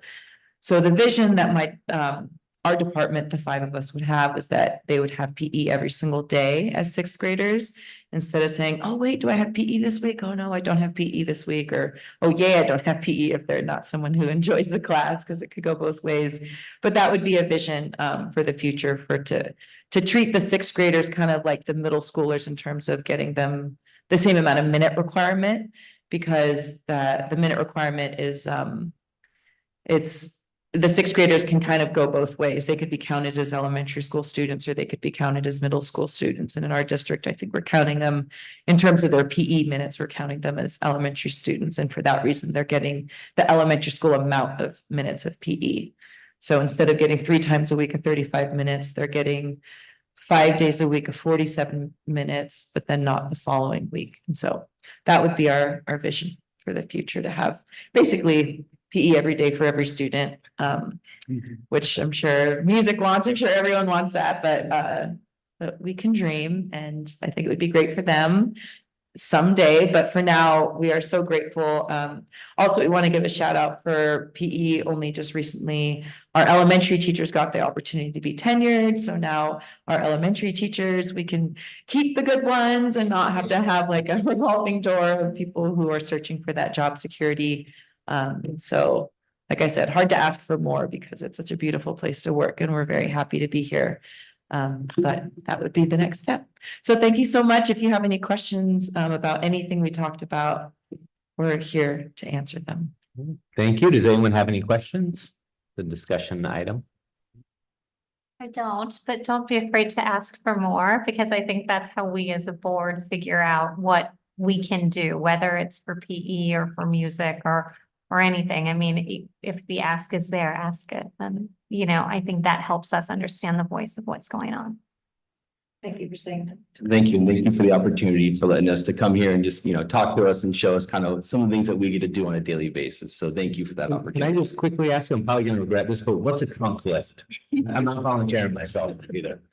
So a trunk lift is I was about to shoot one. That's kind of what I was saying. I was gonna volunteer, the trustee at the end. So what they do is with the trunk lift, they lay down on their stomach with their hands underneath their thighs. And this is testing lower back flexibility. So what they'll do is they lift up and you measure from the ground with the ruler to where their chin is at. So measures flexibility of their spine and the strength of their lower back. When you mark 11, it's 11 inches off the ground? Yeah. Yeah, we put Pretty the good. ground right with their chin, put the roller right next to them, and you see And they can get their chin. Some of these kids can get higher than the ruler. So that's 12 is the max, but they can get higher than that. So the fitness gram testing really tests, cardiovascular with the running, trunk flexibility, lower leg flexibility, push-ups, curl-ups, so abdominal strength. So it just kind of gives that, I guess, that snapshot of, what the physical fitness levels are in the community. It's great. Thank you very much. Thank you, Andrew. Thank you, Maricel. Should be a question in our office at least once a year about the fat pinch question. And do you weigh boys and girls together? Do you weigh anymore? We get that question before school starts every year. The calories, So if you yeah. can please I know answer this. so for elementary, we do not do any heights or weights. And all of the scores are entered anonymously. So we just get the scores. It's not attached to a student's name. And it is not shown to anybody except for us and Nate Wong, who processes it for us. So we definitely try and stay away from that. That's speaking for the elementary. I'll hand it to them. Yeah, in my time here, we've never done the pinching. We used to do the height and weight because I recall it being asked of us to do. And then I can't remember if it was 2 or 3 years ago that Nate Wong communicated that now it was just about taking the measurements and not necessarily, well, that's on all the tests. But yeah, no, height is totally optional. I do it because they get excited to see themselves grow, but we don't do any weight. I don't think any of the teachers do any weight measurements. No, I think it was mostly to test BMI and then kind of show that that's not that reliable, data for healthy fitness. Perfect. So, yeah. Thank you. Yeah, height and weight is a very strange way. Thank you very much. We appreciate it. Thank you. Thank you. Thank you, Maricel. Thank you, Andrew. Great Thank presentation. you, Wes. Thank you. All right, we are moving to item 20C, 2023 California Assessment of Student Performance in Progress. Once again, is Principal Katie Long-Houston. And I misspoke earlier when I asked you if you wanted questions during or after. I was thinking of this presentation. But sorry about that. And this is another discussion item for the board. Thank you all. I was always taught that appropriate board etiquette is to introduce myself, but I'm figuring since this is my second time up, we shall forego that little bit. I appreciate the ability again to come and address you all, but I do want to do as Vice President DeVoy, Vice Chair DeVoy, whatever your new one is, that I am standing in really big shoes to fill. Nate Wong is our director, is our coordinator of assessments as well as English learners. And most, if not all of what I'm about to present to you today is because of the work that he puts in, monitoring the academic achievement of our students. So, fool me once. So here's a reminder for everyone about what assessments the state of California asks our students to take. This evening, we'll be reviewing results from the Smarter Balanced English Language Arts and Mathematics taken by most of our 3rd through 8th graders, as well as our science test taken by our 5th and 8th graders. Our DLI students take the Spanish test, and our students with IEPs that so designated take the California alternate assessments for ELA, mathematics, and science. These assessments provide us with a single summative, that means end of the year, closing up assessment point, to support goal setting for both our school plans for student achievement, that's our SIPSAs for our school level, and for addressing, and for our district level plan, the local control and accountability plan. So onwards. So one thing I don't know if you know, but Nate put a lot of work into developing a dashboard accessible to all of our principals that aggregates and disaggregates data in a lot of different ways. And this screenshot is from his dashboard, which speaks to the English language arts performance of our students in 2023. So in the next few slides, what I look at, and I almost wish I had my little pointer gun, but the blue and the green are students who meet or exceed grade level standard. And so if I go from the 20% at the bottom and I make my way up, you can see that well over 70% of our students in each and every grade meet or exceed our grade level standard in English language arts. So as we look through these, look at that green and blue chunk, and I almost wish the percentages were reversed, but you have to do some quick mental math to figure out the percentage of kids that meet or exceed. The next slide is exactly the same, except for mathematics. You can see that that green and blue chunk isn't as substantive, Katie can speak, as it is for English language arts, but over 60% of students at each grade level and in total meet or exceed grade level standards.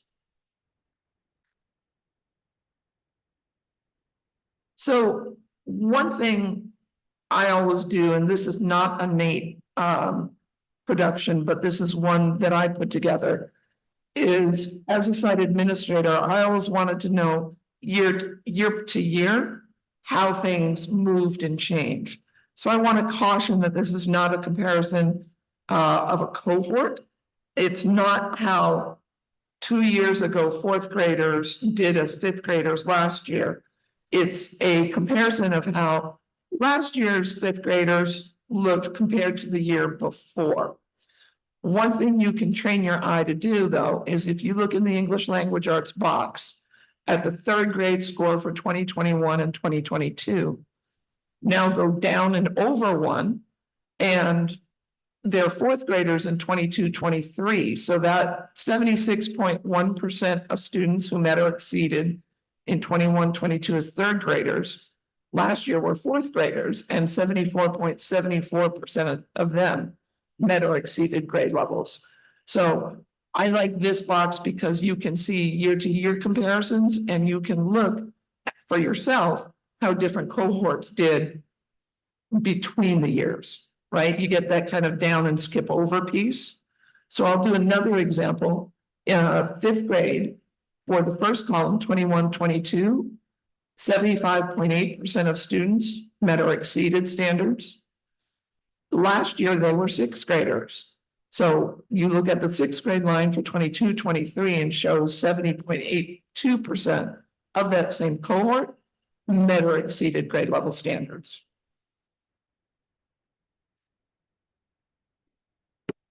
Now, NEAT's excellent data analysis allowed us to aggregate, as I said before, and disaggregate data in different ways. And this allows principals to hone in on student groups and develop strategies for their SIPSs. The next few slides are looking at our groups of students that are traditionally underserved and where we can focus our efforts in providing support.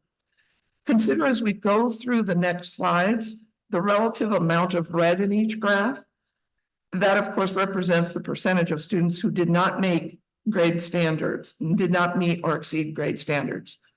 Also consider the movement of the green bar as it progresses from 2015 through to 2023. And are those green bars and blue bars increasing or decreasing? So let me explain all that gibberish. 2015 to 2023, if you look at the ELA slide, you can see at the very top how our district in total did in 2015. And then down through the years, I kind of look at the wave that the red bars make as we go down through the years. Similarly, for mathematics, you can see kind of in 21, 22, and 23, the percentage of students who didn't meet the standard increased, right? You see the red bar get slightly bigger each of those years. Not to worry, there's lots to celebrate, and we're going to be moving to that shortly. These are our students with disabilities. I'm going to try to keep up with myself here. So you can see considerable more red, but this is a reminder that these are students with IEPs and students, I believe also Superintendent Silversmith, you could correct me, students with 504s as well, but I'm not quite sure. So it's just our students with disabilities. The state very rightly says, however, we're holding you to the same standards for having those students improve yearly and meet the grade level standards that their peers do. One piece I want to direct you to, again, I said some good news. If you look at ELA for 2021, that the red bar reaches to about 50%. But look how in 2022 and 2023, the red bar is decreasing. That means our excellent staff are those students who were in the not met, that's slowly shrinking over those 2 consecutive years. I also want to point over to mathematics between 2022 and 2023. The green and blue bars expansively bigger in 2023 than they were in 2022. Does that mean that there's still not work to do? Absolutely not. However, we are seeing that progress of more students meeting or exceeding grade level standards. Another group of students that we want to keep an eagle's eye on is our socioeconomic disadvantaged students. These are students who, in years when free and reduced lunches were provided for only specific students, would have qualified for free and reduced.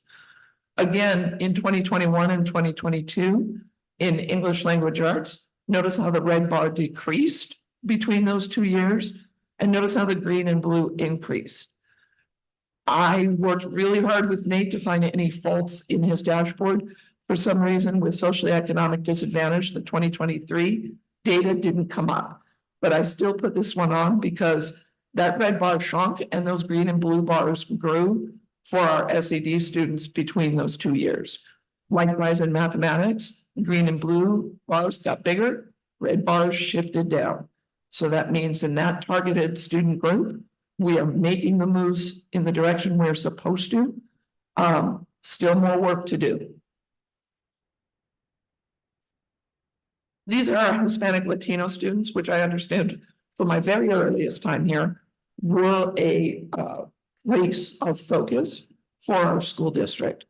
And you can see both places, between 2022 and 2023. There are some causes for concern, but I would direct you over to the mathematics side. You can see that the percentage of students who met or exceeded increased almost to 40%. So there is some movement there as well. And then our English language students, English learner students, excuse me. Again, you can see for mathematics, that red bar significantly shortened and the green and blue bars significantly increased, meaning a higher percentage of students that are English learners met or exceeded grade level standards.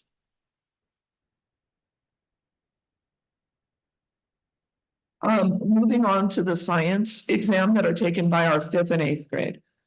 Specifically, a board member requested some information over time. So I included this standard, which discusses a mean scale score as opposed to percentages that are met or exceeded grade level standards. A mean scale score of 214 is the smallest number you can score as a 5th grader to be considered meeting the grade level standard. So you can see on the 5th grade side, we on average hover just above that standard met for all 4 years. In 8th grade, the minimum scale score needed to be in the standard met category is 415. And you can see pretty similarly, as a district, we hover right on that average score across the board. Now, the science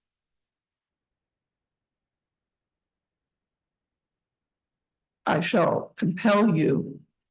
Thank you. The science piece of Nate's dashboard is set up a little bit differently, so I couldn't disaggregate for all the students the groups that I did for our CAASPP scores.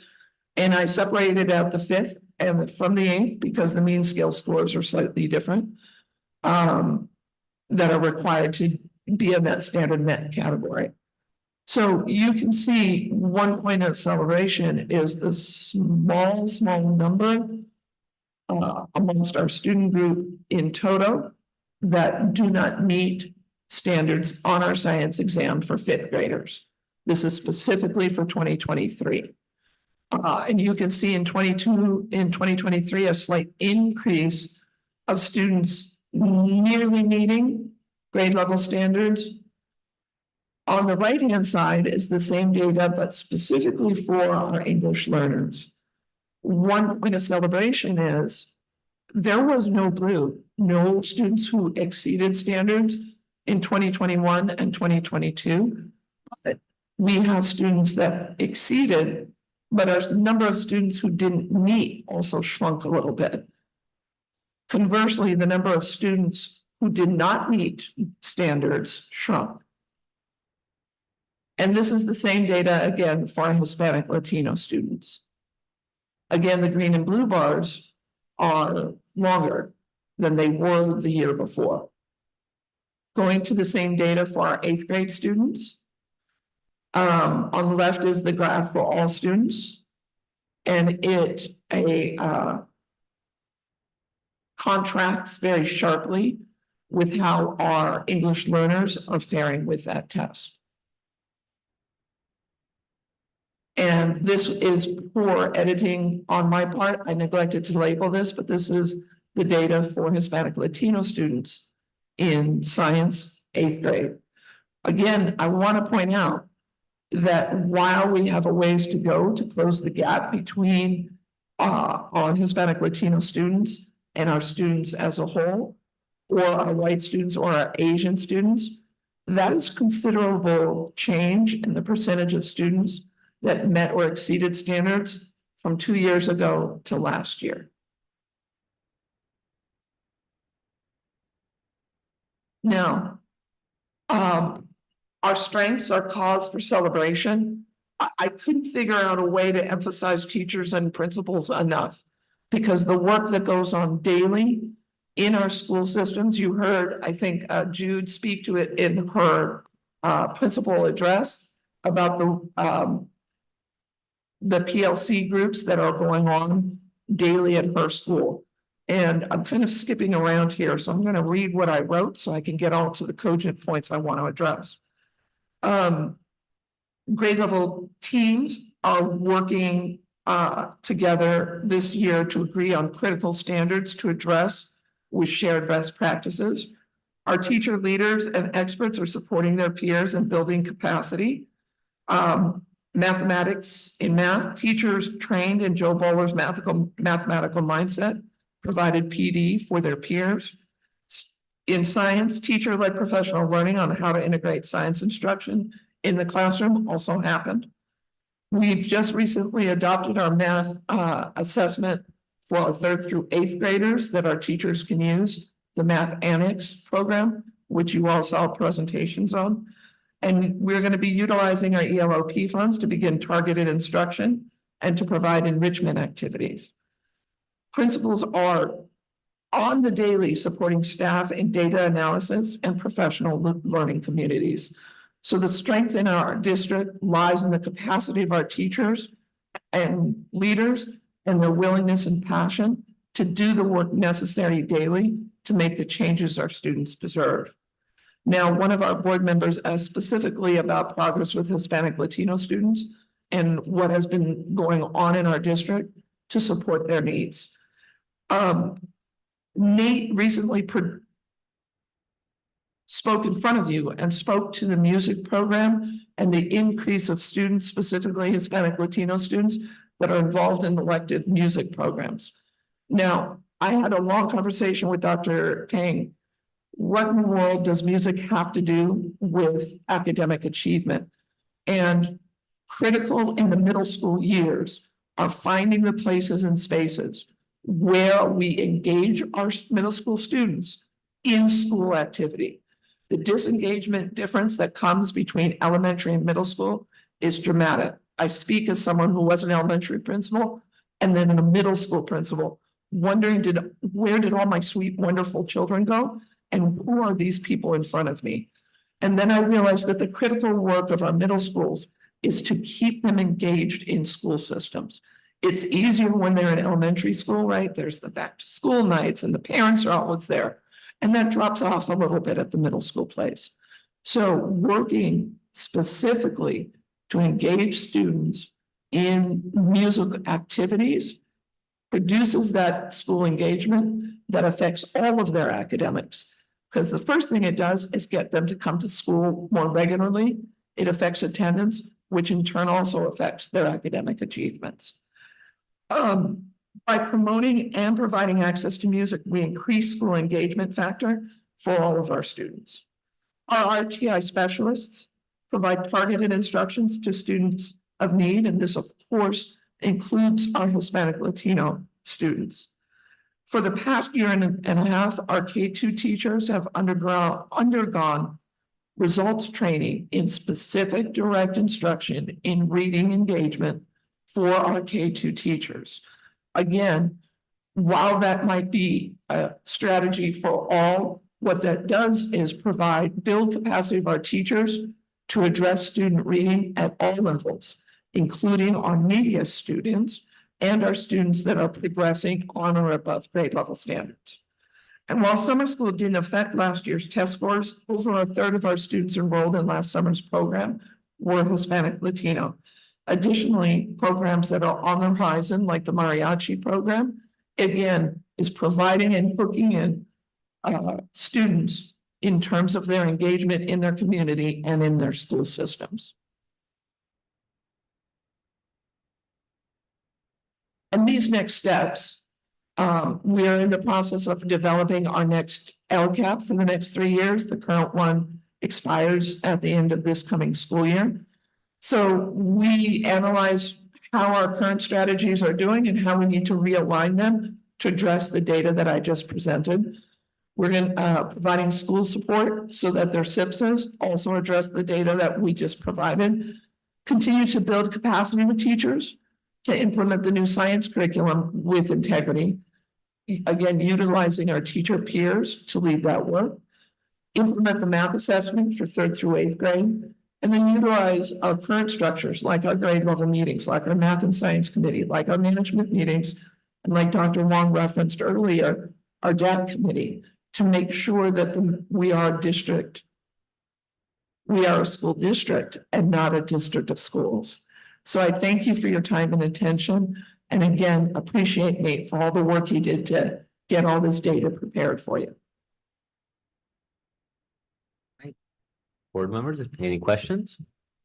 Yeah, so Katie, is there any literature on the science test about the nature of it in general? Like, I'm just remembering the English learners, their scores and just thinking, is it that there are just too many words that are very uncommon, So even if you're doing really well in your English learner programs and becoming quite fluent, there are going to be these words only used in science. And so it's just like, I don't even know what that word is when they take the test. So it just feels like, that's just throwing such a wrench in the works for somebody, who could probably understand the concept, but you're just throwing this word that's unfamiliar to them because they're learning like English as they're going. So have you read anything about that?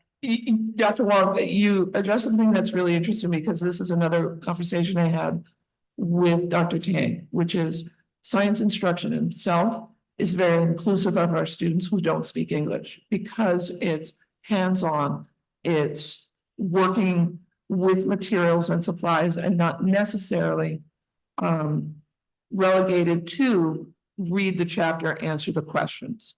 So while the instruction itself is conducive to having our English learner students do conversations, having them learn concepts that are tactile because it's right in front of them conceptually. The test itself is word dense, and in different districts with higher percentages of English learners, there's a lot of focus on developing academic language for all students, right?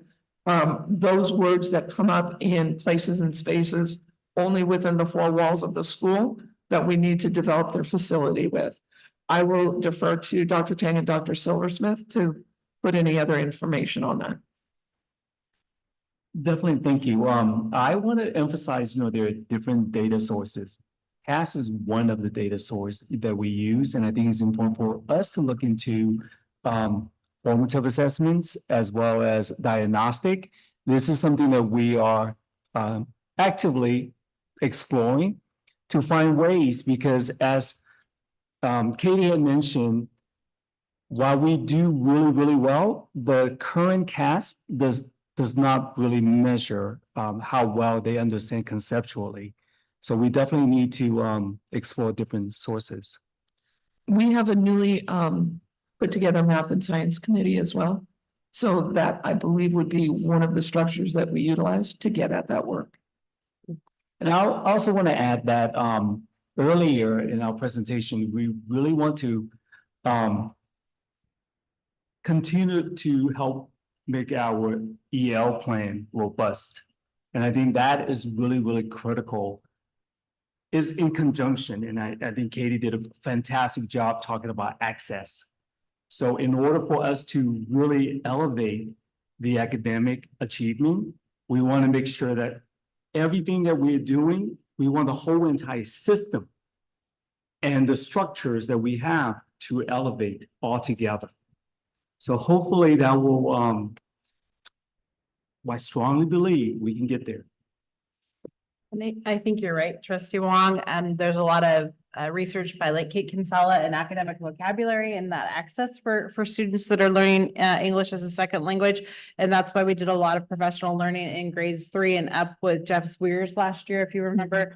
And then this year we're partnering with Dr. Silverman from Stanford, who's also associated with Jeff Swears, about CLAVES, which is the MOU that we brought forward, which targets students that are learning English language development and learning English language as a second language, and teaching students how to take apart. It's actually teaching our teachers how to help students take that apart and take paragraphs and academic vocabulary away. And it's actually targeting teachers in 4th and 5th grade. And I believe we actually had a pretty large group of 4th and 5th grade teachers sign on to that component, which will also help as a professional learning tool. So there is research and support around teaching how to teach teachers academic vocabulary so that we can help students when taking, when reading that high level of that academic vocabulary, because it is hard. I mean, photosynthesis and words like that they haven't seen. So I think, sorry. Well, just to chime in on that specifically with the academic language, I think also supporting our teachers with science of reading actually plays a big role in that too, because at a certain level, they get into root words and base words and affixes and prefixes. And so much of that gives the students some information about what they're reading too. Yeah, and just to kind of comment on what Katie was saying about, teaching that academic vocabulary to all the students. I think though, if you are a native English speaker, and also if you have parents at home who are in science or whatever, you're just hearing those words all the time. It's not a struggle to kind of recognize the word. Whereas if your parents aren't even speaking English at home, and then, you need to learn this new weird word, I think there needs to be like an sort of an extra layer of like breaking down the word and kind of understanding what does this mean so that it becomes familiar and very easily recognized for someone where that's not a word they hear ever at home. So it just, so when there is that math science group meeting, like if there could be some discussion about, and I hate the whole teaching to the test kind of thing, but in reality, if you want to do well on that cast, you need to know the common words that pop up in that test. I once had a principal when I said to her, what do you tell teachers when they say, I don't want to teach to the test? And wise woman that she was, she said, what exactly is in the test that you don't want them to learn? So it's about teaching rudiments that they need and they happen to be there. Yeah. vocabulary toolkit, right? We're teaching them skills for life. Exactly. So I also want to add, we had a lengthy conversation with our partners at the county. And one of the areas that we really want to kind of hone in on is what we call integrated ELD as well as designated ELD. Oftentimes, when we can focus on the designated ELD, that's where you will conceptually and with the academic language, you would front load during that time. And what we realize, this is an area of opportunity. And that's something that we are working diligently to find different ways to elevate that. Has there been any talk at the state or federal level about allowing allowing students to take the test in their home language? I have not. Yeah, it seems like there's so much talk around equity, and that would really allow a student to really show us their true potential if they could take the test in language that is their home language. Or even with the dictionary. So like an English to Spanish dictionary, just allow them to use that so that they can look up a word that's weird, and then, once it's explained. I mean, that doesn't seem like an unreasonable accommodation. it's always the question, what are we testing? Right. Are there further questions from the board? I have one. It's not really a question. It's just, it's sort of a question, but not one to be answered right now. So I was just noticing the scores and I was trying to recall last year, I think that we dropped in 6th grade again. And I was wondering in the future, if it's possible to show the scores across the board in all core subjects. Like, are we always dipping in 6th grade and then they go back up? Is it just overwhelming to go to middle school? Is it back to the connections that you were talking about? They have this one classroom teacher who can really watch their progress, and then they get to the middle school and those teachers have 170 kids to monitor. So I'm just curious because it looks like pretty much across the board, they go down and then they go back up. I get to tell my story now, Dr. Tang. When I became a middle school principal, I was an elementary principal of a school that fed into the middle school where I was going. So that's where I sent I was K6, that's where I sent them at the end of the year. And then superintendent says, would you take it? I said, sure. Those poor 6th graders next year, they thought they'd left me behind. There I was. But the first thing I did when I realized I had the job was I looked at test scores. because I'm ultra competitive. And when I saw that the test scores were really much lower than my kids, of course, my first thought was, well, all the other feeder schools must be horrible, because I know that's not my scores I'm seeing over there. And I went and looked at all the other feeder schools, and they were pretty much right up there. But man, when they got to 7th grade, it just bottomed out. And I just sat there and struggled because I'd been elementary my whole life. And two things came to mind. One is what I realized after principaling at the middle school for a while is that disengagement. That if they don't have that hook, whether it's a team sport, Teacher, whether it's in relationships, the relationships piece. And it's interesting because my vice principal came down from high school. A, we agreed that middle school is the hardest years. B, that it's all about hearts and minds. That if they don't have that single adult that they hook into, it's really tough. But again, also it's that disengagement. When you have one teacher that has their eyes on you and 30 of your classmates, it's far harder to not be engaged. Right. When you have 6 teachers, all of whom have 150 kids, that it's easier to get disengaged.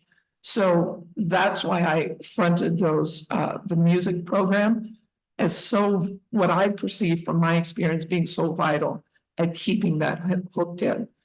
If Mr. Land can find that magic sauce on how to keep that 6th grade score up where the 5th graders are, that I want to learn it. It's hard work. It's hard work, and we have the right leadership here to do it. and I would assume, I've not looked, but I wonder if they see that at the high school level too. Like the scores are here and then they get to high school, do they drop again and then go back? It is a particular brand of stupidity in middle school. It's just, I used, and thank you all for knowing me that I'm not calling kids stupid. That it's just, we used to say their brains are stuck in stupid. Because you look at them and you go, holy cow, kid, what are you thinking? And so you see them start to come out of it between 7th and 8th grade. I used to say that the difference between a 7th grade student and 8th grade student, night and day. The girls go away, they come back, whole different people. You don't even recognize them. I don't believe, although I don't have high school, that same disjointedness doesn't happens.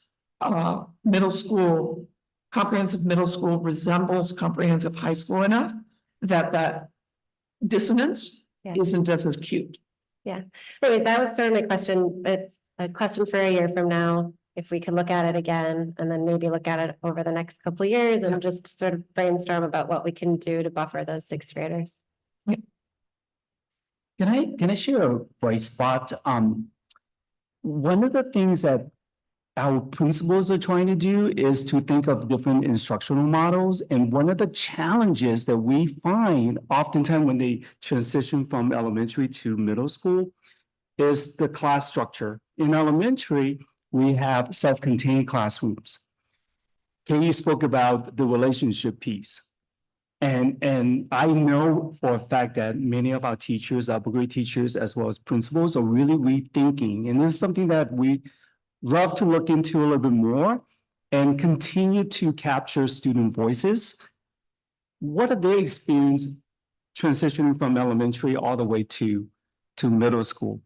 Even though those are hunches, we find that oftentimes when the transition is really, really difficult when you have one teacher versus multiple teachers. So that's just one area, but I want to highlight the bright spot because many of our principals are rethinking that.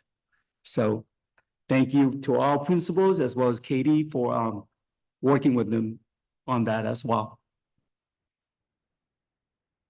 Any further questions? I have one question if there's no more. I just have one as well. Go for it. Sort of, I guess, Katie, I wanted to understand if you can see, I know CAASPP is sort of general data, but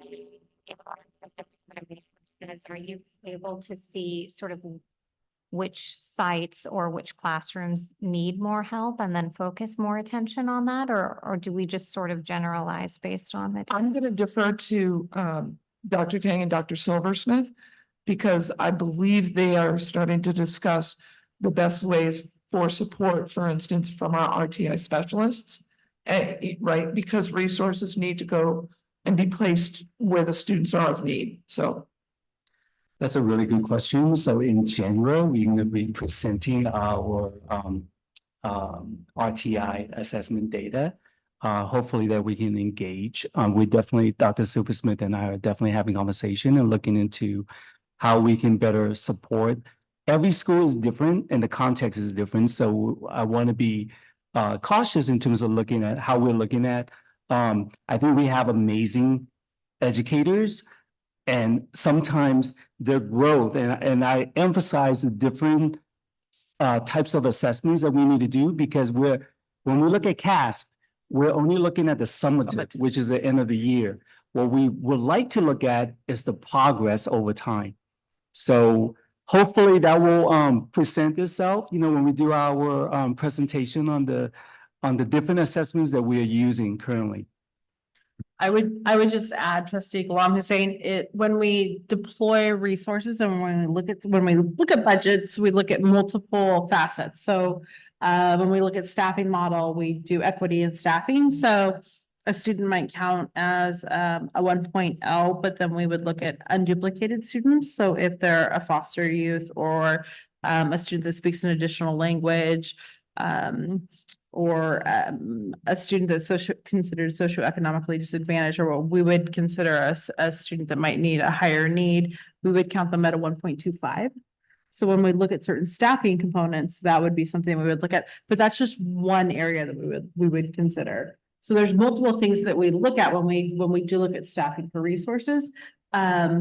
Assessments are another thing.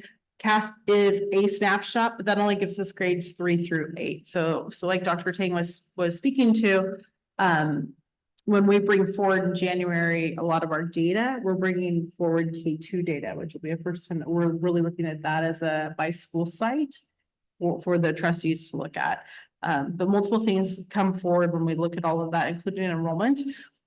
And as Principal Lawrence spoke to earlier, principals are already hearing us speak about staffing for next year, because the district office, start looking at all of our budgets for next year right now. So all of that's being looked at. Resources change throughout there. We might have, after another benchmark assessment, because we do universal screeners throughout, we might need to deploy different resources to different areas, different classrooms throughout the year. So all of that kind of ebbs and flows, and we're constantly looking at it to see what's needed for the sites. So we might have a principal that says, we need a lot of help right now with something, and we might need to move some staff around or to support that. Like an influx of newcomers. Right. Yeah. Right, especially because with the LPAC or the tests that we have to give within the first 30 days. We might have a bunch of staff we have to move over to do the testing.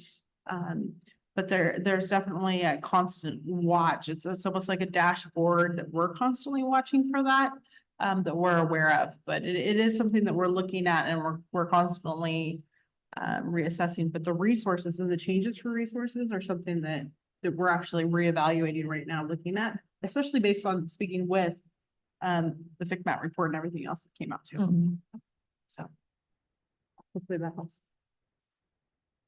Just one question. It just occurred to me as you were showing your charts. So if you don't have this information and need to follow up in a few weeks, that's fine. You mean me to follow up? But anyways, the charts were great, and I know historically we spend a lot of time talking about ways to help students in the red or the yellow. But I'm curious about the students in the blue that are exceeding expectations. What tools do we have to motivate them or continue to challenge them in their academic growth, so they continue to grow and don't just get taken for granted? I'm going to give the tried and true trot out answer when boards ask this question, and then defer again to Dr. Tang and Dr. Silversmith. As classroom teachers, as administrators, I will say as an administrator, my expectation is that each teacher is differentiating their instruction, that is giving to the students the instruction that it is that they need. And working, for instance, with gifted students, the expectation is not that you give them more work, but that you give them deeper work. So that their knowledge their knowledge about certain topics accesses different kinds and ways of thinking, right? So we're not just facts on the page, but are we working on making predictions, doing analysis, all of those other pieces of the brain that we want our highly gifted students to get away from just searching for right answers, but becoming mathematical thinkers, becoming scientific thinkers. And how do we deepen that as opposed to giving them more work? So that's part of the work of administrators, to be in classrooms, to be responsive to parent requests that my kids not challenged. How are you going to support them? All that aside, if a third grader is really woofy-doofy on the mathematics, we're going to work together as a team to figure out how that third grader might push into that fourth grade class to get some fourth grade mathematics. At the middle school, if we have students that have barreled through algebra and geometry and are looking for the next step, I imagine, and I don't know, and Marla can smack my hand if this is not true, you make arrangements with the high school for that student to take that instruction in a different way, maybe from the high school or maybe through an online course. So I'll be quiet and let. Yeah, I would like to build on that too. One of the things that Dr. Silversmith had done previously is really engaging, and we just recently adopted a math annex. In order for us to differentiate instruction, we really need to know what they actually needed in order to accelerate or provide intervention. So I think that's one tool, and this is one example how to help our teachers, because Dr. Silversmith also has this vision in terms of RTII. So it's not just intervention, respond to intervention, but it's also respond to instruction. So we think about tier 1, which is the first teaching, the classroom. And then within the classroom, how do we elevate each and every kid, whether you are working slightly behind or if you are ahead. So we want to make sure that we are supporting each and every kid based on where they are.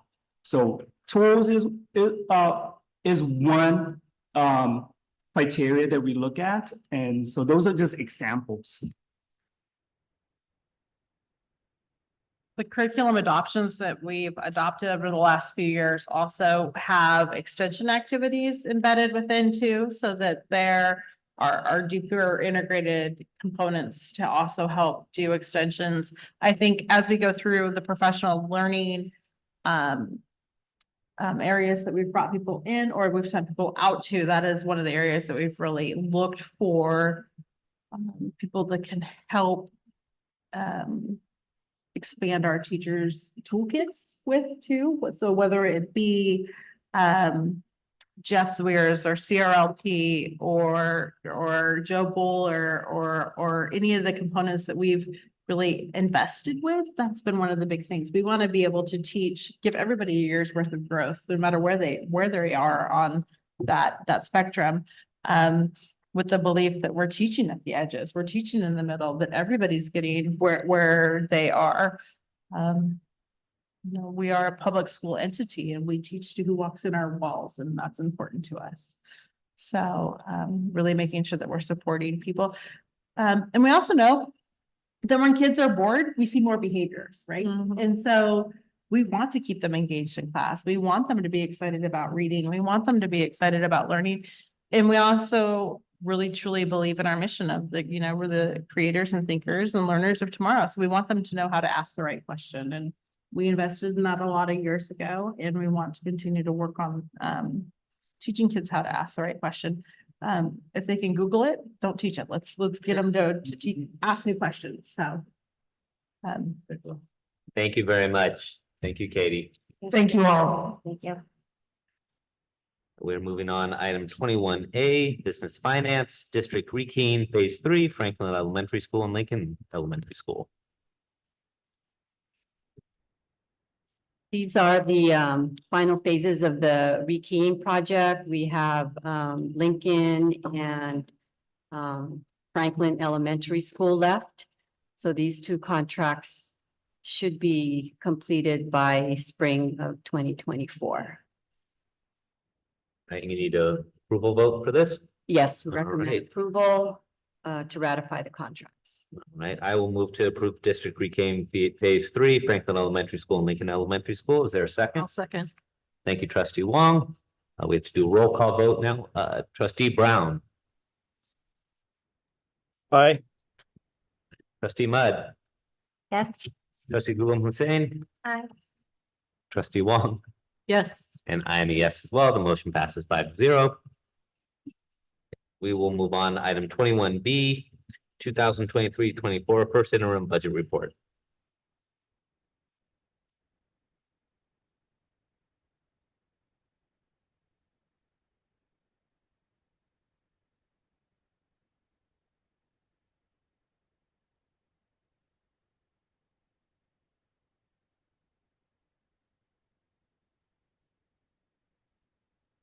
Yes. Okay. Thank you, board and Dr. Silversmith. I'm pleased to present the first interim budget report this evening.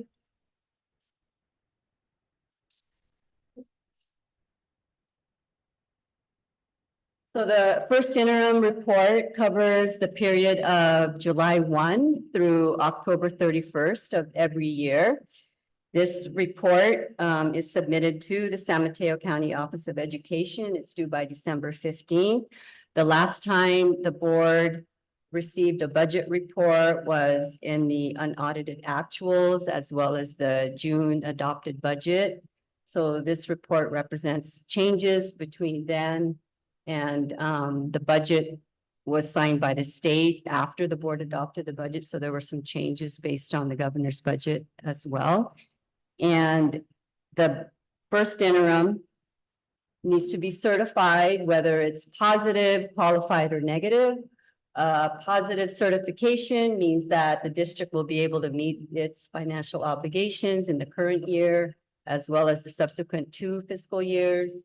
A qualified budget means the district may not be able to meet its financial obligations in the current year and the subsequent 2 years. A negative certification means the district will not be able to meet its financial obligations for the remainder of the current year or for the subsequent fiscal year.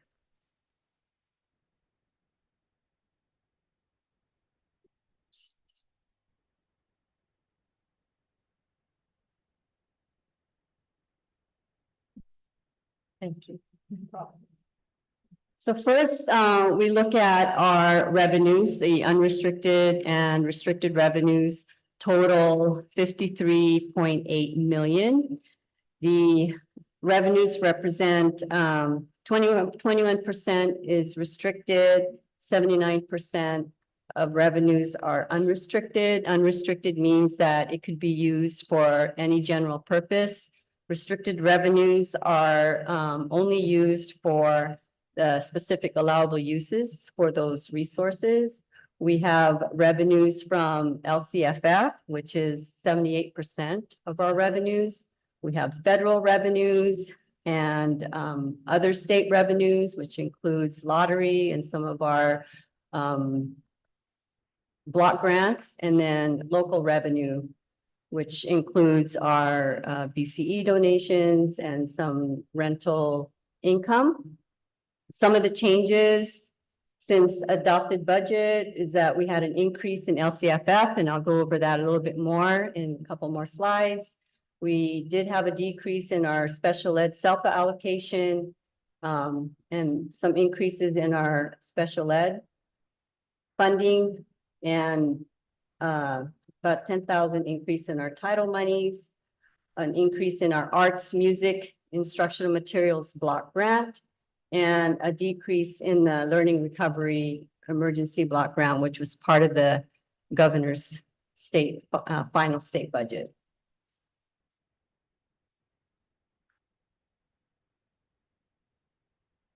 So just looking at the unrestricted revenues, most of our revenue comes from the LCFF, the local control funding formula, 92% is about 39 million. We did experience a change of a 3.1 million increase. Again, I'll go over that a little bit more in the next couple of slides. And decrease in our, just a small decrease in our mandated block grant and an increase in some transportation funds that we received.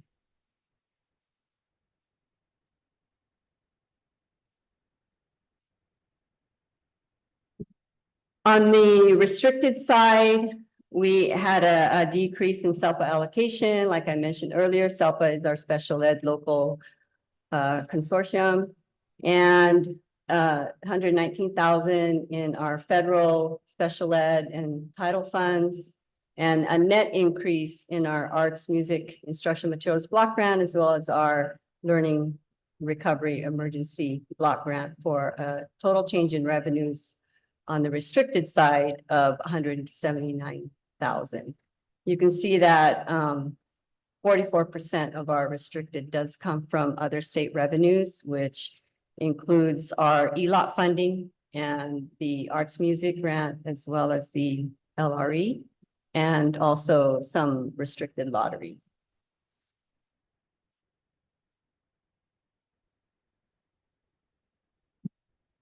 So looking at our enrollment trends, our ADA and UPP, this is very important because our funding does come from mostly from LCFF. It's all based on ADA and our unduplicated pupil count.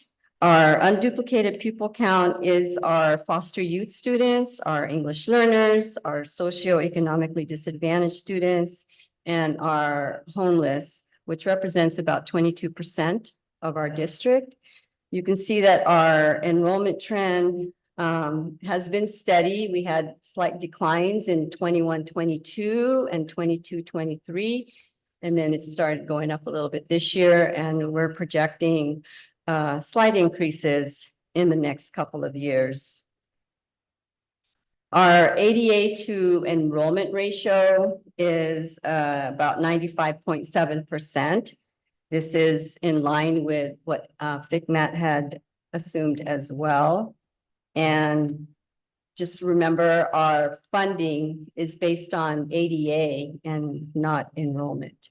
We are working with a demographer this year to get a report on our enrollment projections, and we should be completed in the next month or so, so we can use it for our budgeting for next year and our planning.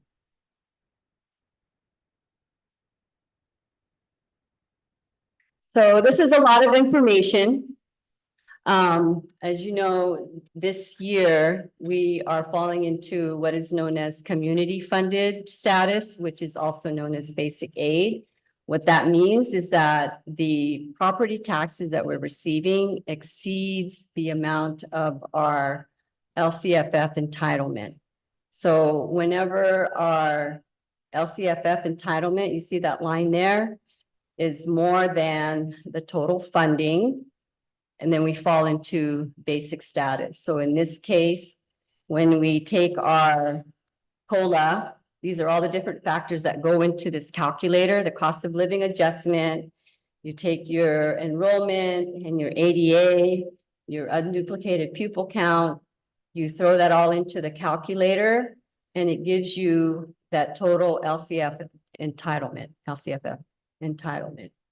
But then we get our estimated property taxes. In this case, we are expected to receive about 36.6 million in property taxes. And you can see on the right there on how that's broken down. That includes secured taxes, unsecured, homeowners exemptions. But the big part of it is the supplemental taxes. That's that 6.9 million. So 36.6 million is what we're estimated to receive in property taxes. And if you add the minimum state aid of 2 million and the EPA, we have a total funding of 39.2 million. So you see the difference between that total funding and the LCFF entitlement is about 1.3 million. So that's the difference between being state funded and being community funded. When you're state funded, we get the local property taxes, and then the state makes up the difference.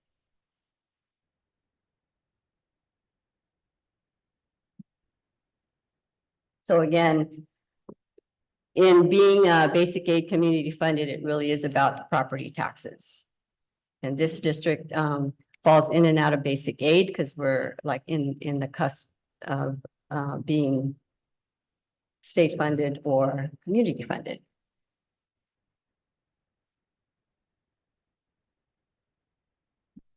Just to expand a little bit more, you can see where our funding history has been.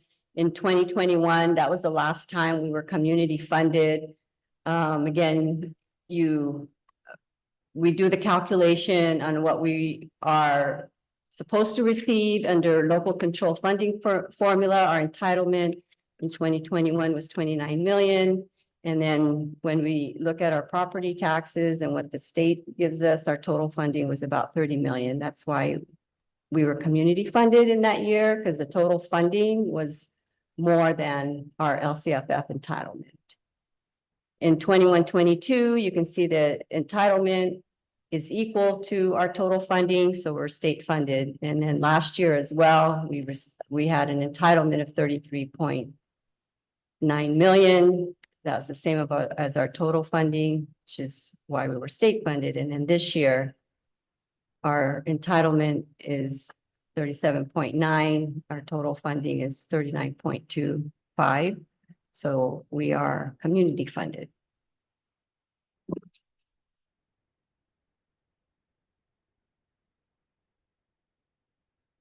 So then when we look at our expenditures, our total expenditures for both unrestricted and restricted is 54.5 million.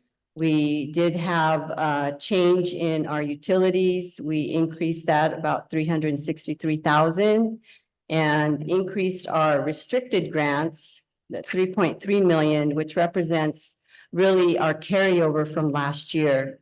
So what we carried over from last year, now we moved it into our budget, and that includes our arts music grant, the ELOP, as well as the learning recovery emergency block grant. And you can see that 78% of our expenditures come from salaries and benefits.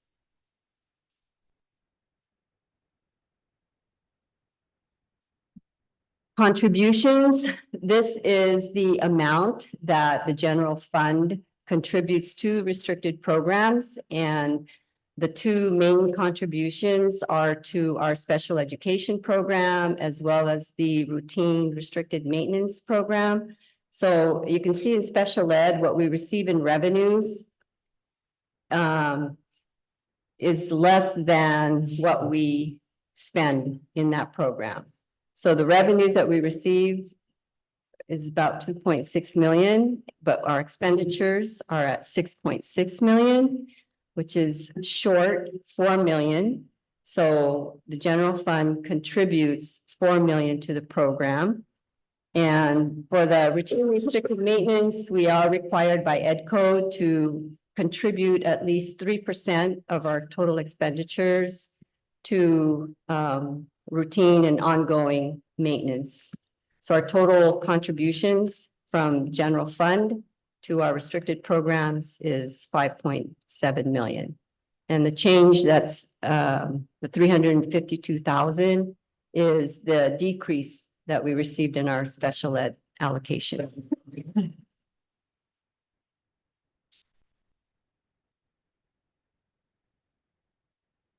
So overall, when you look at our revenues and you subtract our expenditures, so we had total revenues, this is the unrestricted side of 42.6 million. And you subtract our expenditures of 35.3 million. We have a surplus of 7.3 million, but then you have to subtract the contributions that we provide to our restricted programs of 5.7 million. and we end up with a surplus of 1.6 million. That surplus provides an increase to our fund balance. So at adopted budget, we were looking at a deficit of 826,000. But at this time, because of the funding status that we are basic aid or community funded, we now are looking at a surplus this year of 1.6 million.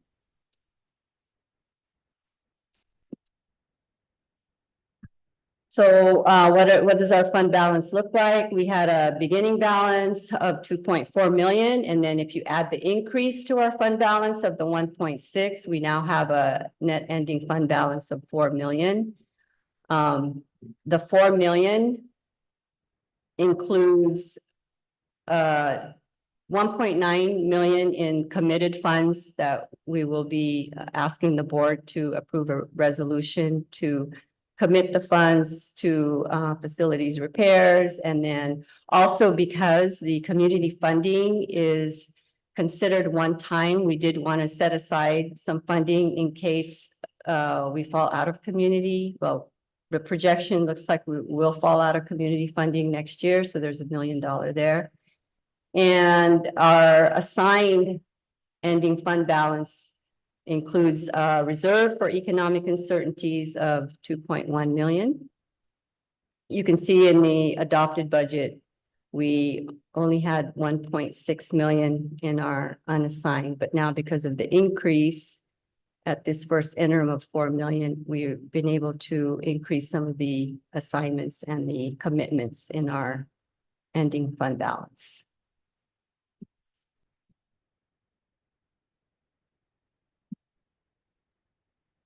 So when we look at our reserves, the reserves is part of the fund balance. Sometimes there's a confusion between what reserves are and what fund balance is. The reserves is a component of the fund balance. They're not the same. So this year we have a 10% cap. That's a state mandate cap. We can only have 10% of our fund balance go to reserve for economic uncertainties and other assignments.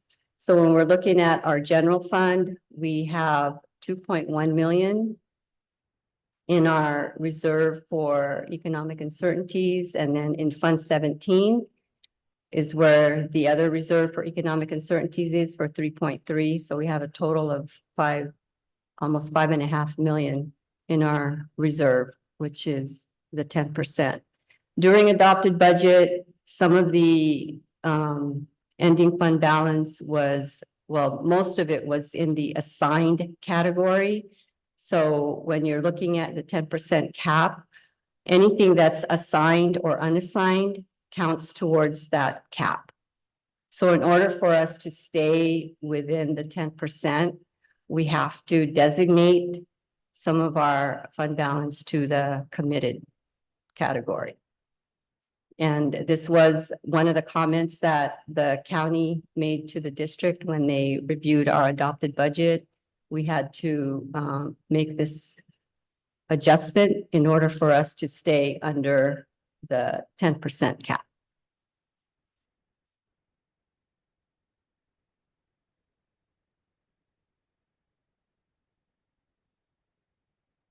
In our multi-year projections, these are some of the assumptions we were looking at. For revenues, we are projecting cost of living adjustment for next year at 3.94% and 3.29% in the second year. Although you probably heard this at the CAASPP conference, the outlook for next year is more like 1%, 1.2%. So that's going to impact our revenues, probably about a decrease in $1 million. And then enrollment, we're projecting a slight increase in our ADA to enrollment ratio at 95%, 95.7%.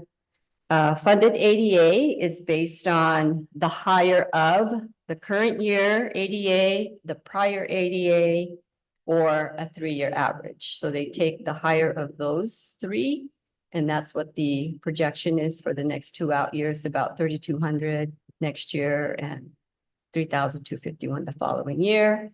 On the expenditure side, we look at our contribution rates for retirement. STRS is pretty steady at 19.1. PERS is going up slightly every year. And then the stepping column increase for our certificated and classified salaries is at 2%. And then about a 1% increase in our health and welfare. The consumer price index is applied to books and supplies and services. Contributions, our historical increase for the last 3 or 4 years has been about 2.6%. And we're also assuming that the one-time restricted expenditures are not included in 24-25 and 25-26. And those are the discretionary block grants as well as some of the ELOP, which is about 3.6 million.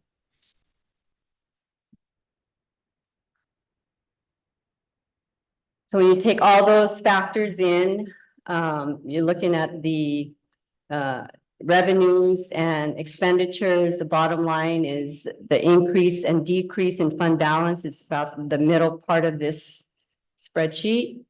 So for next year, we are looking at a decrease or a deficit of about 1.5 million. And in 25-26, it's going to be about 414,000.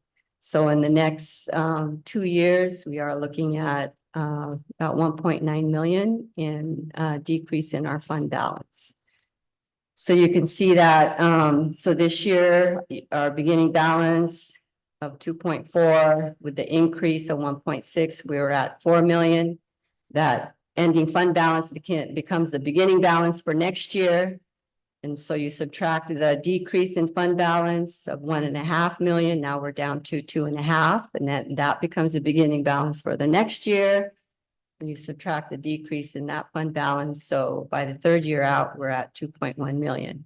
However, we are still able to designate 10% of our fund balance to reserves.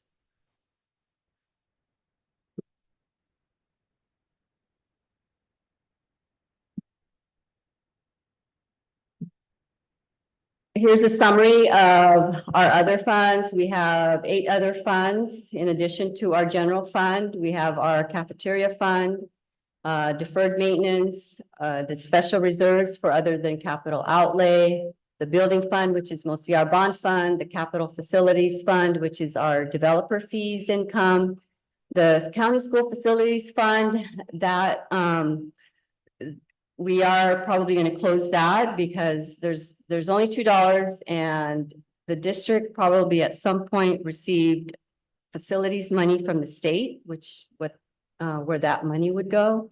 And then the special reserves for capital outlay. We also have a little bit of the Osberg Trust Fund. So all our funds total ending fund balance is about 30 million.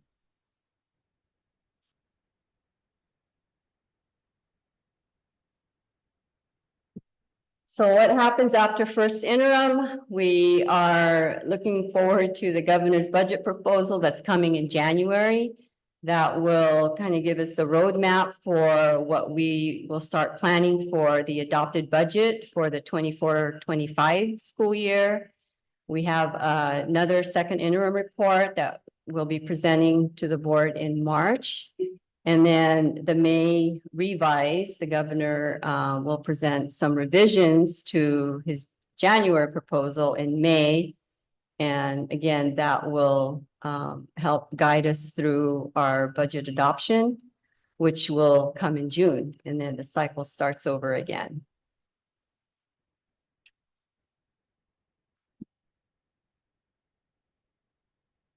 So in closing, just a reminder, keep in mind that the state is indicating that the COLA for next year may be more like 1%. That's an estimated decrease of about 1 million in revenues for our district. We do have a resolution to commit funds in our fund balance, which is next on the agenda. It's required as part of our first interim so that we will stay within our 10% reserve. We are able to maintain our 10% board reserve in the current year and 2 subsequent years. So I would like to recommend that we board certify our first interim report as positive. And I'll welcome any questions or comments at this time. Can I ask a question about?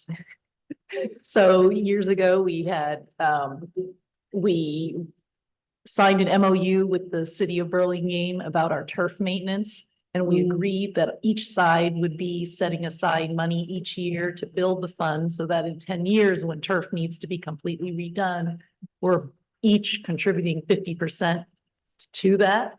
And so we agreed we would be saving money. So since I was part of that agreement, I feel responsible to make sure we are continuing to do that. So I know in previous presentations, there was actually a line that said turf maintenance fund.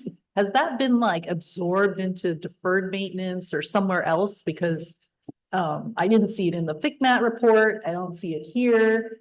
Where'd it go? That's my question. That's a good question. So I would have to take some time to look into that because I wasn't aware that that MOU existed. I do know that the board has been committing funds to deferred maintenance for different purposes. I know maintenance is one of them, but it doesn't specifically say turf. Yeah, there was actually a line that said turf replacement fund. Okay. So I can't remember the year we signed that MOU, but It's in our city district agreement that we talked about with the 333 committee. It's in that agreement. and I know that as recent as, 2020, 2021, that line was in our, It's in that agreement. the MOU predates that, but I know I've seen it as recently as that. As an assignment as part of the fund balance. Yes, like I don't know if it was a line under Fund 17 or if it had its own fund number, but it definitely was there and now it's not there. So I'm just kind of. Yeah, I can look back. Okay. Yes, look at the past reports. Yeah. Thank you. And I'm gonna pause questioning. We have one public comment. Kirsten, I'll ask you to set a timer and also bring Doug back on the screen to get a chance. Then our comment is from Mr. Bryant McLaughlin, please.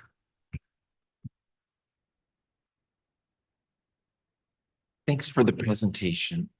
So I know I'm not allowed to ask questions. So I'm going to just phrase this as something I don't understand. We calculated this year, we're community funded. We're getting $36 million in property tax revenues. And then next year you calculate 35 million. So does that mean you anticipate the assessed value is going to decrease by roughly 3%?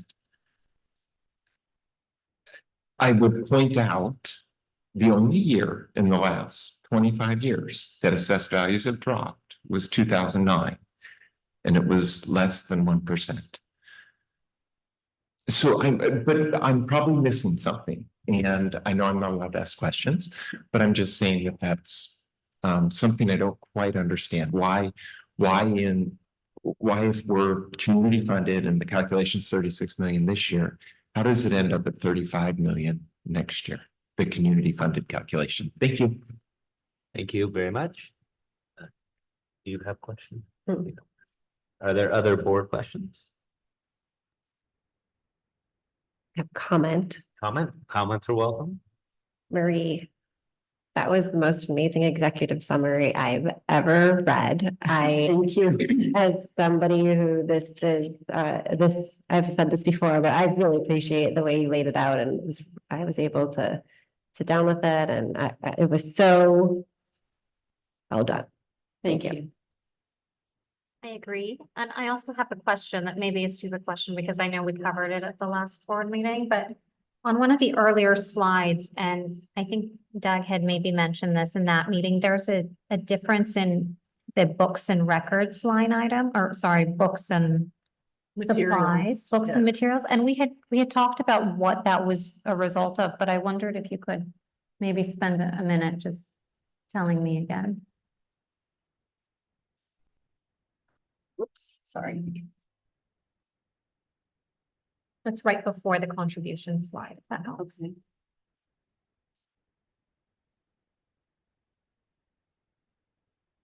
Slide 10 for you. Slide 10. Expenditures. Yes. That one? Where there was a change in the books and supplies of 3.28 million? Exactly, yeah. Okay, yeah, so that's the restricted expenditures, and that represents the carryover that we had last year. So what happens at the end of the year, any money that we do not spend ends up in the fund balance.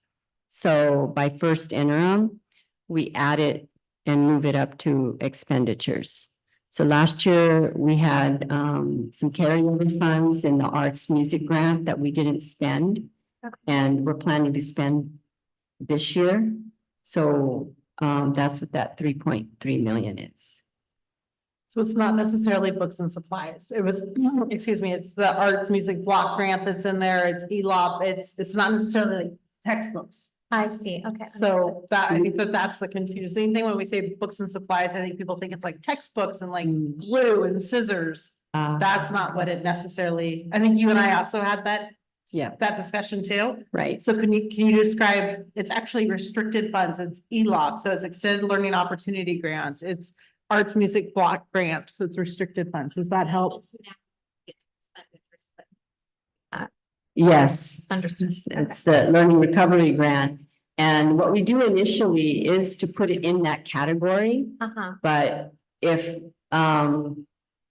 later, there's a determination that it's needed for, let's say, contract type services, then we would move it in a different budget category. But for now, that's where it's been budgeted.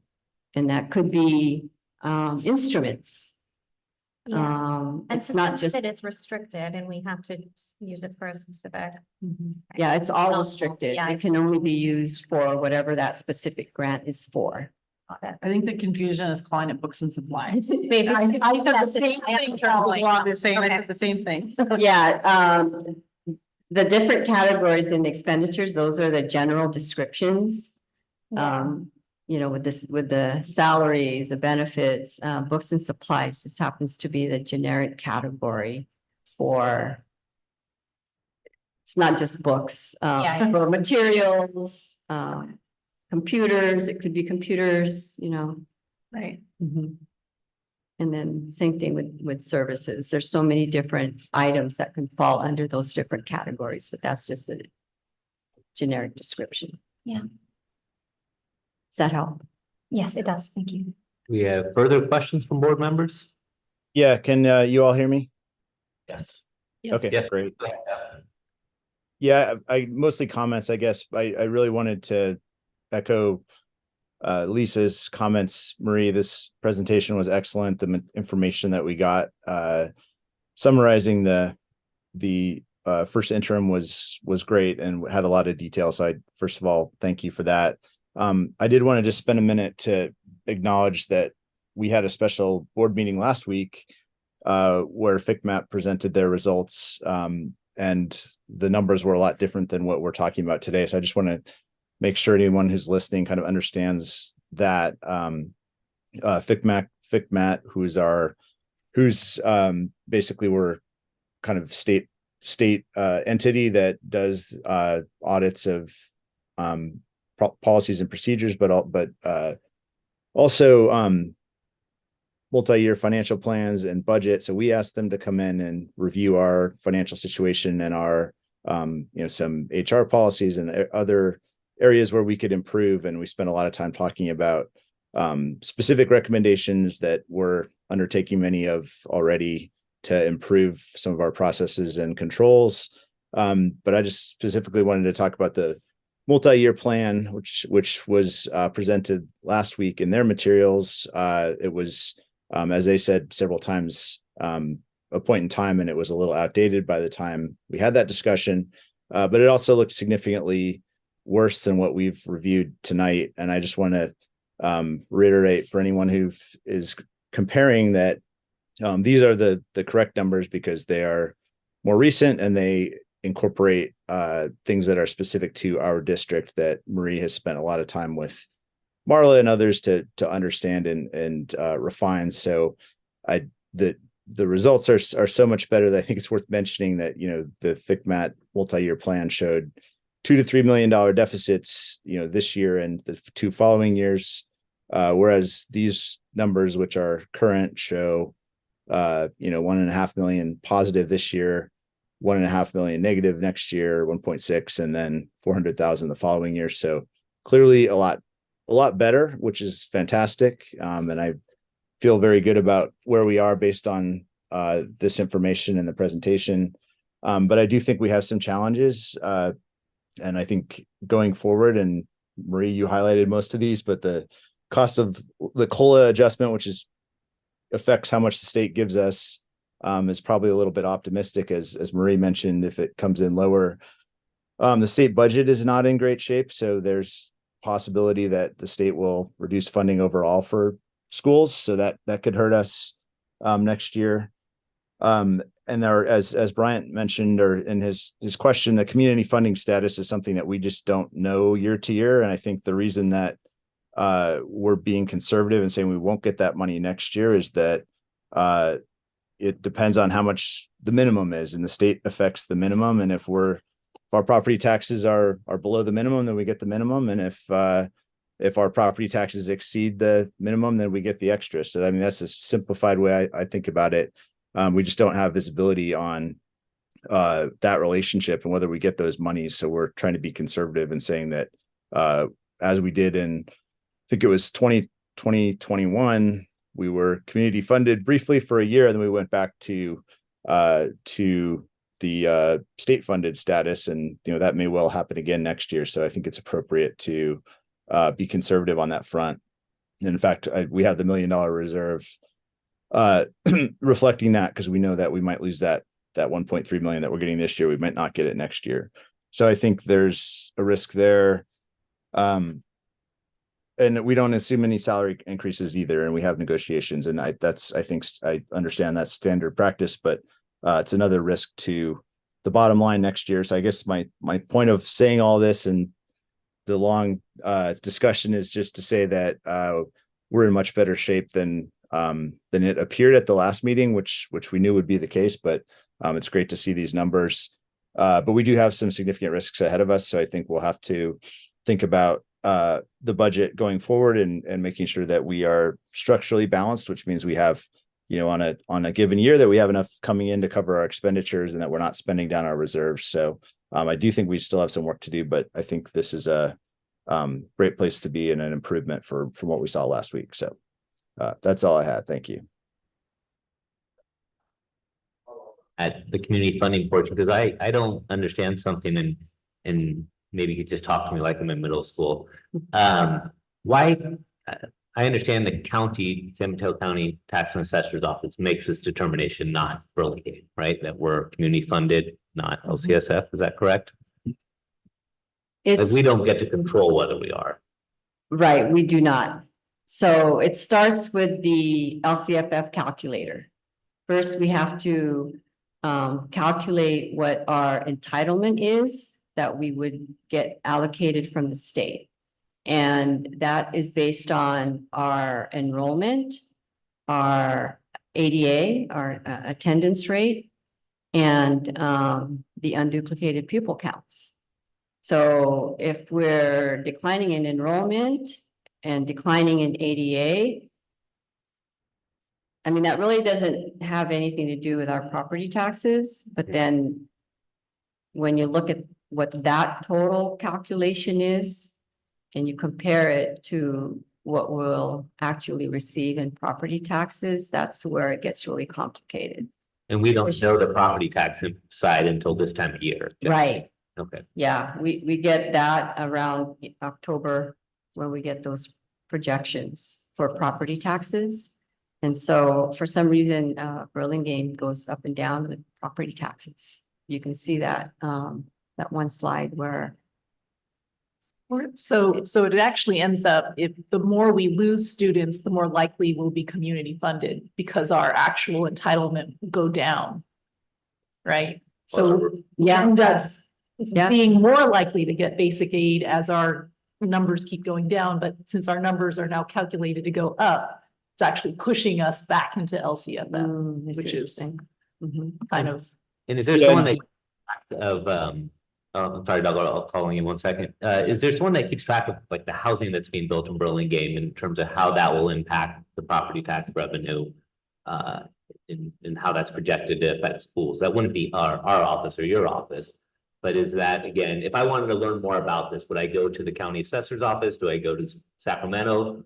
Who do I talk to say, let me know in advance, we're going to be community funded so I can properly plan my budget? Because I know there are districts in California that know this, have been community funded for years.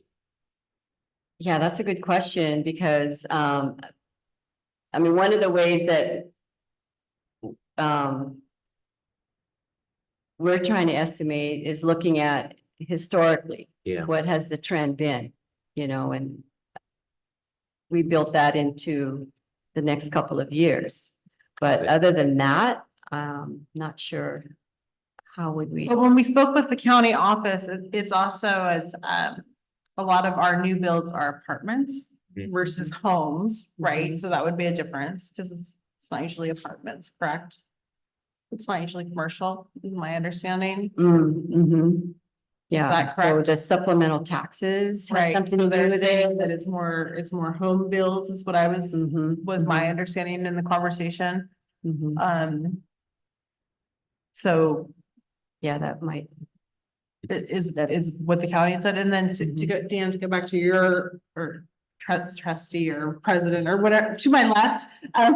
But one of the other comments that was made to us is you had asked, like, if we could track, it's an interesting thing, like, we're not putting the numbers in the calculator. We got a call from the county saying, hey, guess what?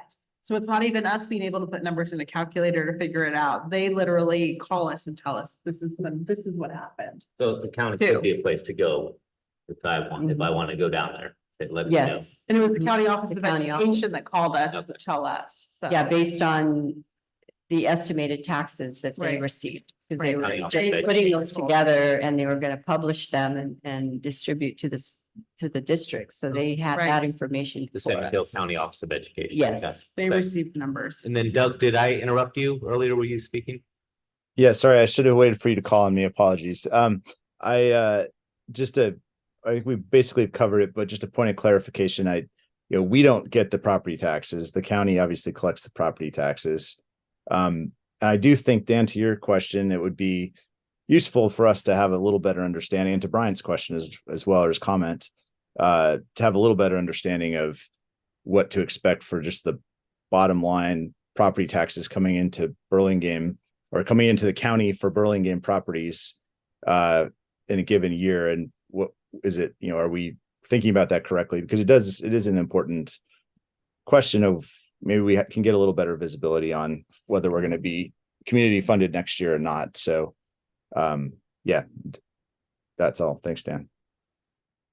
And I do think it really has a lot to do with that, understanding our local property taxes and how and why that fluctuates every year. Thank you very much. Were there further questions? I did just have one more, which is not a today thing, but I think it would be helpful, at least for me, if we can scenario plan around the margins. So we've had this report, which makes some standard, assumptions, but I think to Doug's point too, if we're suddenly, like, we end up with a 1% COLA, or suddenly, so I guess what I would like to see is around the margins where so we can see what wiggle room we have, or with respect to, comp and benefits, how much can it deviate from what we've assumed for our truth to hold, essentially. Because, I don't know, I just feel conservative on those issues. So if we could see what the margin is and where our red is going to be, or could possibly be, then we can try to plan around those scenarios in advance. Or at least come up with like a contingency plan of, if this should happen, we can move X and Y, to sort of make ends meet. No, yeah, that's a good idea. We can come up, once the January proposal comes out, we'll have a little bit more an idea what next year's gonna look like, but, presenting different scenarios also is something that we can work on.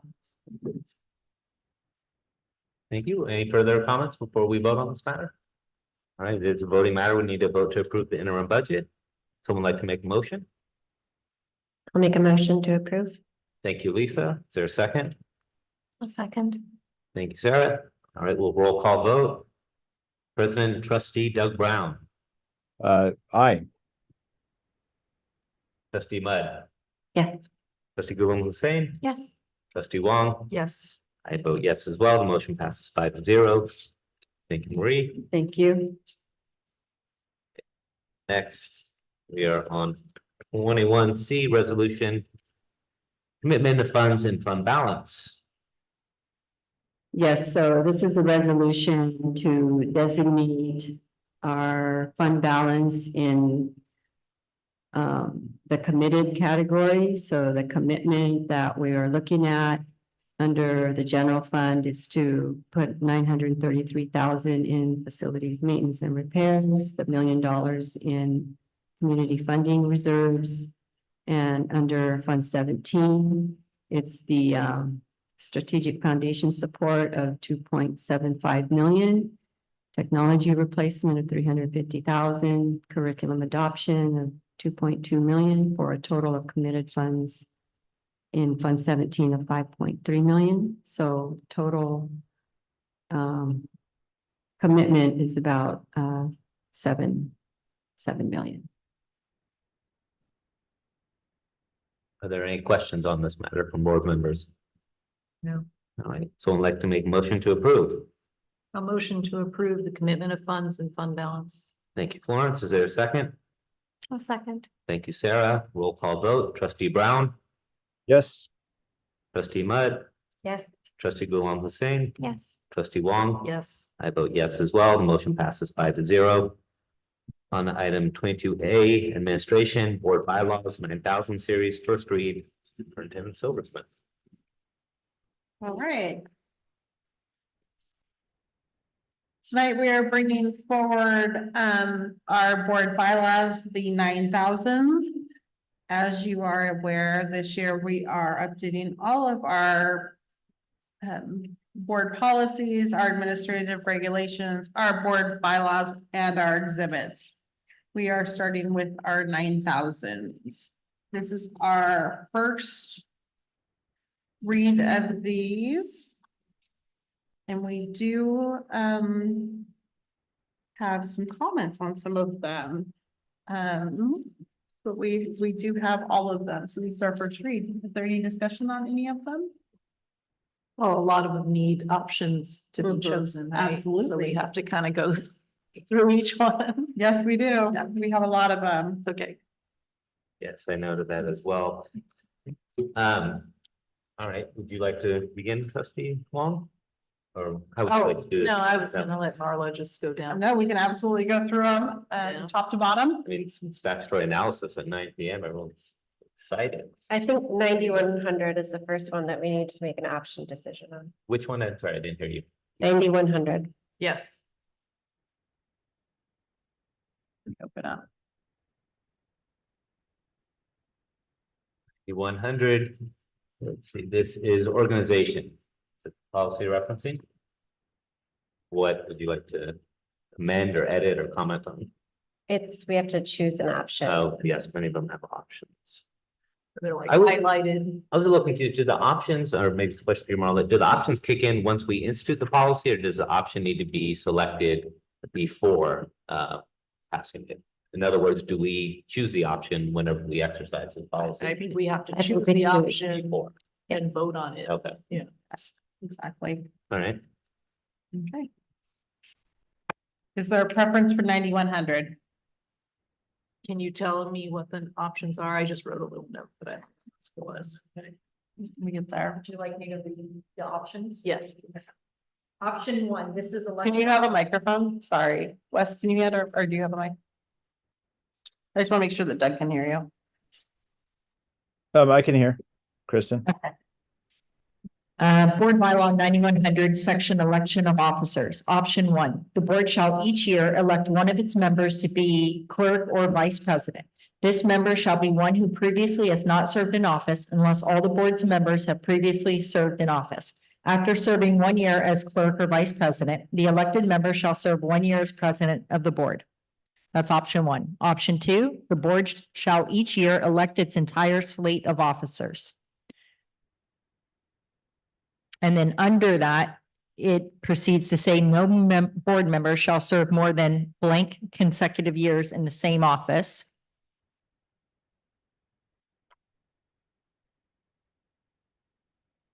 So option 2 seems easier. Option 2 is what we currently. Yeah, Yeah. What about I would agree with option 2. me too. And I thought maybe no more than 2 years for consecutive. I know it's traditional to just rotate, but with all the board turnover we've had, it might at some point make sense to have somebody in the seat for 2 years. Right. I would Even agree as like well. county board of supervisors did that too. Mhm. Like somebody served as president 2 years in a row, just out of emergency necessity. I would agree. Option 2 and then 2 years. I would agree. It's 9100. Doug, do you want to add anything? No, Doug is Yep. fine. Okay, All right. I would agree with that. All. 9110 is the next one we need to make a decision on. The governing board shall consist of blank members whose term shall be staggered so that nearly practical. 1/2 of the members shall be elected in each year, which the board elected. So it's 5, right? Oh, that, like, we didn't actually adopt a new version for It looks like there's- 9110. Oh, So we would just keep we just whatever we keep it, had yeah, before. yeah, So current, we no don't changes, need to- okay. we don't Okay. need to do that. So 9110, we're keeping as 5. yeah. The 9121 is the next. I had questions about that one. The policy does, I read it to require the board president shall participate in the CSBA board president's workshop and other professional opportunities to enhance his or her leadership skills. I don't think we should make requirement at the board workshop at CSBA a requirement. Someone serving as president. I mean, they should be encouraged to attend. They have the ability to, but I don't think they should be required to attend. Having just done it. Yeah, I agree with that too. And Dan attended this year and he would be having to do it again as president. I would think you would already have just completed it. Yeah, I think it would have counted that you did it this year. Yeah, but I mean, who knows? Maybe someone can't make the conference for whatever reason. Technically, this could disqualify them. It says it shall. I actually think the workshop is pretty good for setting a baseline. Yeah, I just don't feel we should have a requirement though that someone do it. There's many reasons why someone might not be able to, and they can still be a great board president.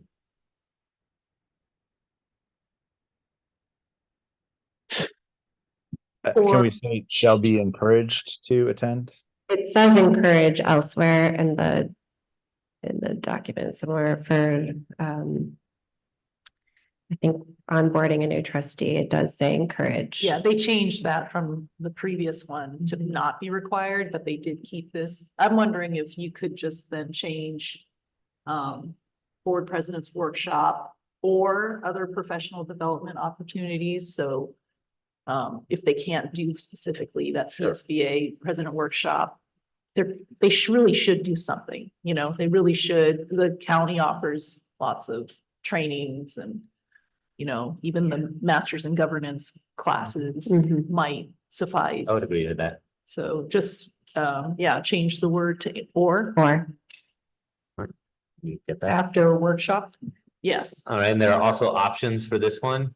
The board, option 1, when the president resigns or is absent, the clerk shall perform the president's duties. When both the president and clerk are absent, the board shall choose a president pro tem to perform the president's duties. Option 1 ends here. Option 2 is when the president resigns or is absent, the vice president shall perform the president's duties.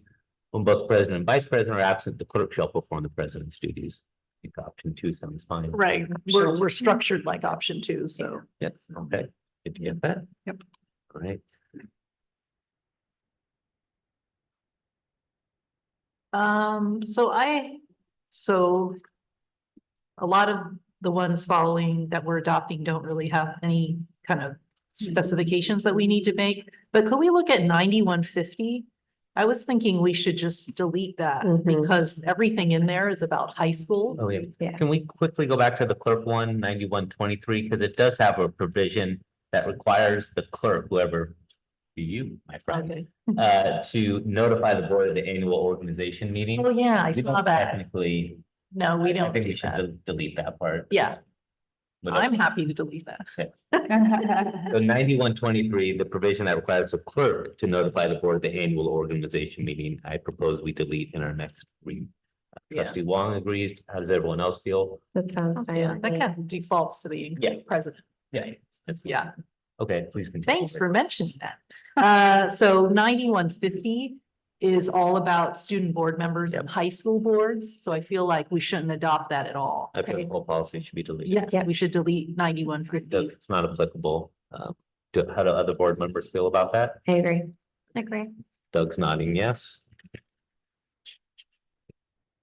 I think 9220 has a bunch of options we have to go over.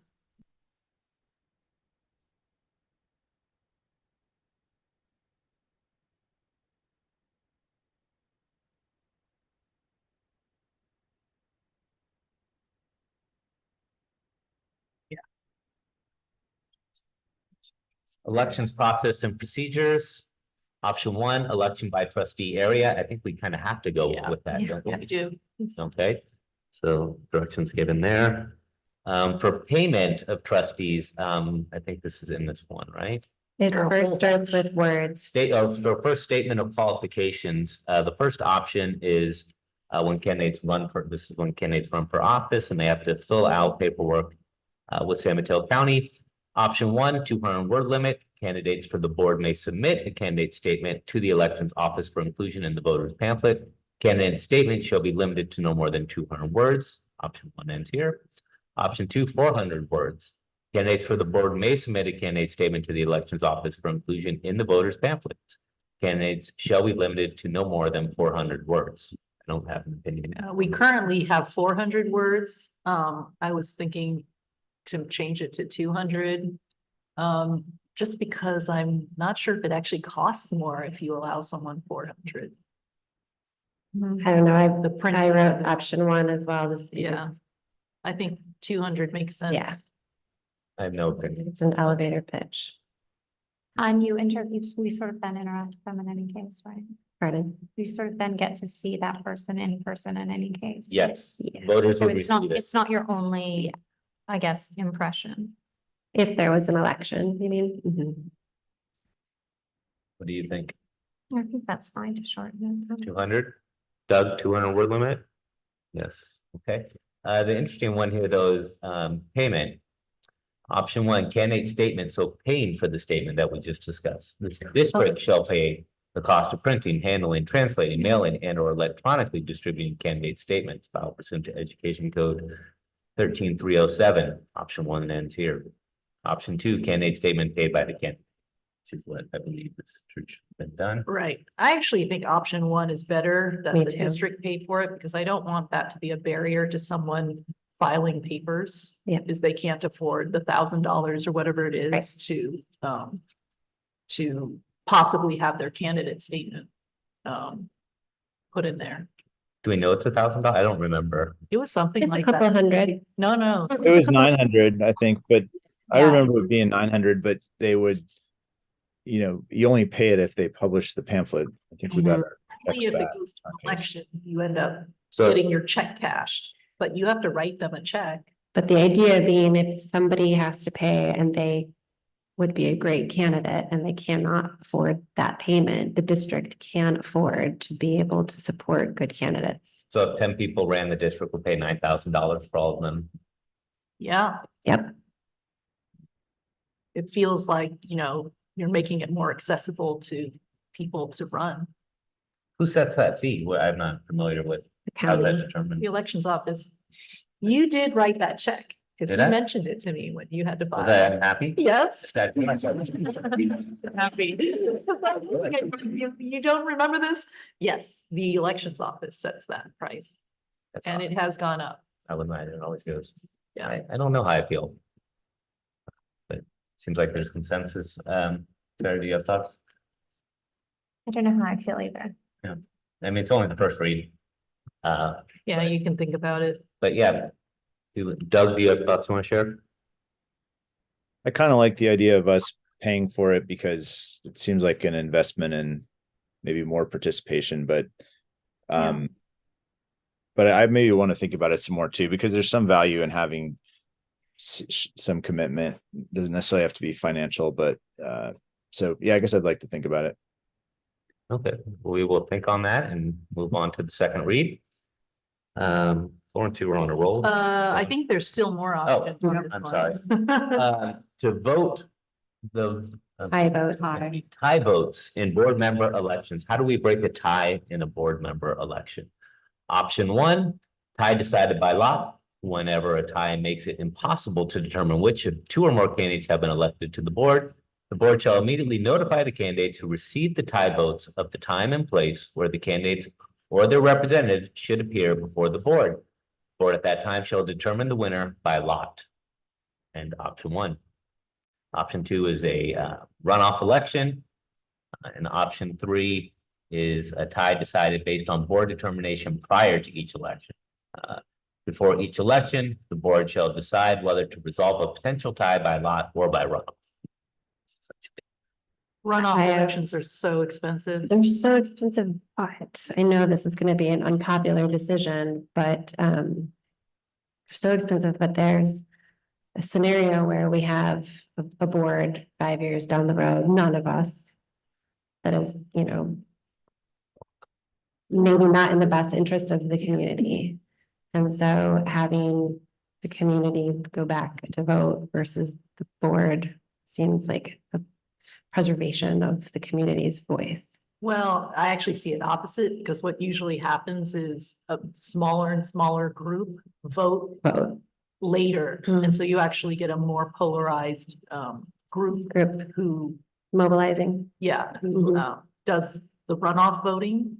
Can we make sure we're on the same page too? What does it mean to decide by lot? Does everyone have the Pick a same number. definition? Yeah, pick a straw. Yeah. Short. So the option is either pick a number. It's just or that do with the the runoff. runoff. And that's always how In we've done terms of it. the options that we're Is- deciding. Okay. Have you had to do it? Questions like, no, like, you know, who sits in what chair or whatever. Oh, right. Like, it's just, you just pick. So I have a question. Would this also apply for an appointment? It says tied election, but if there was an appointed trustee and it was 2-2, would this policy also apply in that scenario? I mean, I know there's a separate. Typically says election. I don't think so, because I think there's another policy down here later on that talks So- about. So if it's really a tie vote, which is very unusual, unlikely, it feels like a coin toss is fine because. And it happened in who's Alameda. It did happen. It was Oakland or Alameda. It was an exact tie. And they ended up To flipping the a point with coin. trustee area elections now, it's a smaller number of votes. Mhm. Yeah, but running a whole new election because of a tie, because one person forgot to vote or something that would have swung it the other way, it feels like a lot of unnecessary expense. I would agree. So you say by lot is your I'd preference? say by lot. Be my preference. I would agree with by lot. Yeah, I can get on board with by lot. Sarah? any I thoughts? can get there. Okay, all right, first read, that's fine. That's option one on that one, right? That is option one, yes, you're correct. Then the next time I saw something we had to choose from was 9250. 9250, that's the board compensation, yes, very exciting.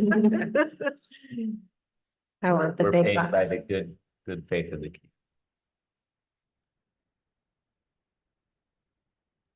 Okay, option one, compensation. Each member of governing board may receive the maximum monthly compensation as provided in Education Code 35120. I don't know what that monthly amount is. I did not look it up. I didn't. I should have. I should have. I'm sure it's some obscenely low number that I've said. It's a coupon.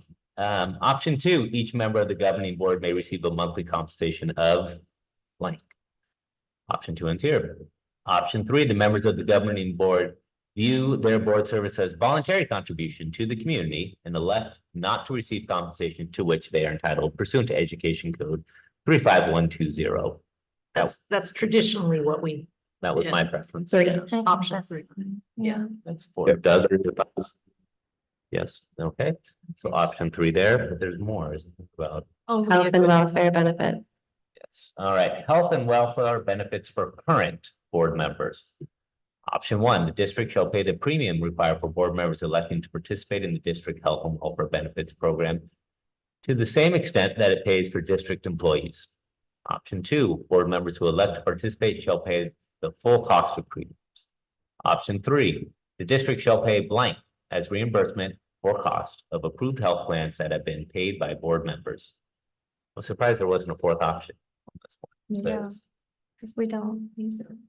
I don't believe we have this currently, right? There's Right. That is an option that you can have health insurance through us. Oh, but we just don't know. Right, the NA is, we just hadn't done it before. So I just was talking to a trustee at CSBA who needed health insurance for herself and her family because of change of employment or whatever, or unemployed. And she found out kind of like, oh, through her school district, like, we can give you health benefits, and nobody realized that, but their district does. And so she went and got it, and it was like a big benefit for her. Yeah. So if I hadn't heard that just recently, I would think like, oh, that's not really our thing that's necessary, but now I'm kind of like, oh, maybe we should have this as an option for During only their current term. only during, yeah. would you be able to show us numbers at the next read of what these numbers, policy numbers would be? And that would probably help. All that. Welfare benefits. Yeah. Yeah. Okay, so we'll move And on. to answer your question, in a school district in which the average daily attendance for the prior school year was 10,000 or less, but more than 1,000, each member of a city board or of education or the governing board of a school district who attends all meetings held may receive as compensation for their member services a sum not to exceed $240 in any month Is that before taxes? per ed code. $240. There you go. Okay. Right. Well, something to look forward to. Health and So- welfare. Sorry, Dan, one quick comment. I mean, if we go ahead. provided health benefits, it would be significantly more than that, and it just feels like compensation. So I would propose option 2. I mean, if we're able to buy in and pay the full costs, sure, no problem. But if we're being provided healthcare, that seems like a pretty significant compensation relative to that nominal amount. So I would say we should not get it. Right, because you are getting the benefit of the scale of like whatever the agreement is with the health care provider. We can pull the real number for a single health and welfare for one and tell you what that is. Yeah, we could do that at the Yeah. next read. Yes. Okay, thank you. There's some benefit to being able to buy in, even if you're paying the full price, like Florence was saying. Yeah. We can pull that number. Right, continuing on with the same policy, health and welfare benefits for former board members, which will be us one day. Former board members may participate in the health and welfare benefits program provided for district employees under the conditions specified below. Option 1, benefits paid by the district. The district shall pay the premiums for health and welfare benefits for any former board member who served in office after January 1st, 1981, and has served for 12 or more years. 12 or more years, you gotta put in the time, it's not gonna happen. Any other board member who served at least one term may participate in the health and welfare benefits program at his or her own expense if coverage is in effect at the time they leave office. Option 2, benefits paid by former board member. Any former board member leaving the board after at least one term of office may participate in the health and welfare benefits program at their own expense if coverage is in effect at the time of retirement. Comments? I have the same view here that if they were, person wanted to pay in and pay their own way, that would be fine. Yeah. I would agree with that. Right, the only other one I had a question about was 9270. Sorry, which option did you choose there? Oh, I'm sorry, did we? I hear from think- everyone? They basically said you pay in if you want. So option one. Two, yeah. Was it No, I think option 2, right? option If two. they pay in at their own expense, which is option 2, I believe. Mhm. So option 2 talks about retirement, but option 1 says at their own expense if coverage is in effect at the time they leave office. So That's it's- for any other board member, but it says before that, that a person who served 12 or more years doesn't have to pay in. That's what I got from option 1. Oh, I'm sorry. The part I'm reading is in between options. It just is standard. My apologies. The way it's on the paper, I did not see that it wasn't part of the option. Okay. So option 2. Yes. Thank you. Option 2, we're in agreement with the board, just to make sure we're all clear. So we are discussing health and welfare benefits for former board members, and we are proposing to elect option 2, which reads option 2, benefits paid by former board member. Any former board member leaving the board after at least one term of office may participate in the health and welfare benefits program at their own expense if coverage is in effect at the time of retirement. Is that what everyone's agreeing to? Yeah. It's like everyone's yes, and Doug is in agreement as well. Yep. Retirement. Okay. The only other one I had a question about was at the end 9270, the conflicts, but There's another one that we have to make a decision about. which one? 9320. 93. We just need to put in regular meetings. how regular they are. Also 9323. We need to do that too. Regular meetings, we have to fill in the blank. The board shall hold one regular meeting. Want to read it? I'm still on. The board shall hold blank regular meetings each month. Regular meetings shall be held at blank PM on the blank day at the blank. So basically, do we want to stick with what we're doing now? If you're looking for a page number, it's at 45 when I'm scrolling. I mean, are we, just so we know, are we required by law to actually know the time? I mean, it's usually 5 or 6 PM, but do we have to have that in policy? We are to know the day of the month, how many each month and what time. Okay, because I know that's on County our asks. calendar coming up, yeah, or on our agenda coming up. But do we have to have that in a policy, or can we just adopt it in our board meeting like we're gonna do today? In the policy. It has to be in the policy, okay, I'm good with sticking with what we have. because we don't hold one meeting each month, we don't hold one in July, right? Right, I think we need to actually specify that. Yeah. I had it kind of written out. So we may need staff to rewrite this one a little to specify August through June or our regular meetings. But I don't know what to do about the time. Let's stick with 6. Where I mean, 6 is for open, 5:30 is 5:30 closed, so for it's start. really Mhm. 5:30. Yeah, that's correct. And then we have been mostly doing the second Tuesday per month. And I said, somehow we need to put in wording unless it coincides with like a holiday or something like that. Right. And then, it says, we have to say where, at the, and I would suggest district office, boardroom, or other designated site. So that we could be flexible and come here if we had to. I agree with that, but don't we also want to give ourselves flexibility on the dates? I mean, we need to pick dates that people can attend. Okay, can't we say the second Tuesday or other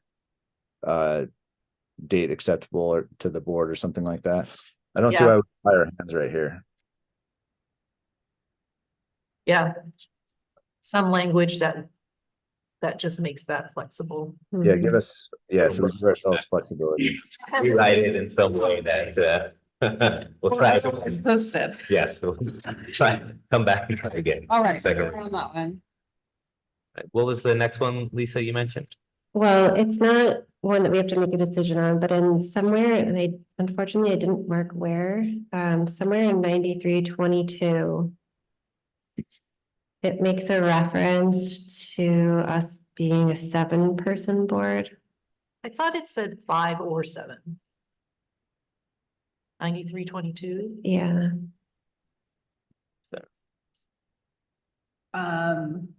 Okay, under quorum and abstentions,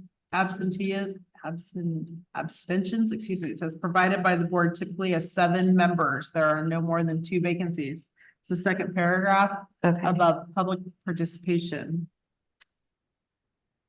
So we just need to change that to 5. 9323 meeting conduct. 23. It's 9323. Yeah, 9323 also talks about having to vote to extend the length of the meeting if it goes past 10:30.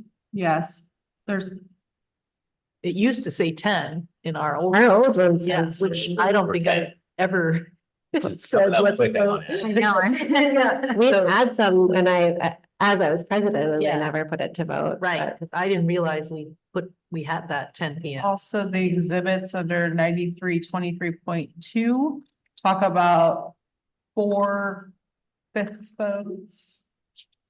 I saw that, 7-member. Yeah. boards, so we need to amend all that. And CSBA policy.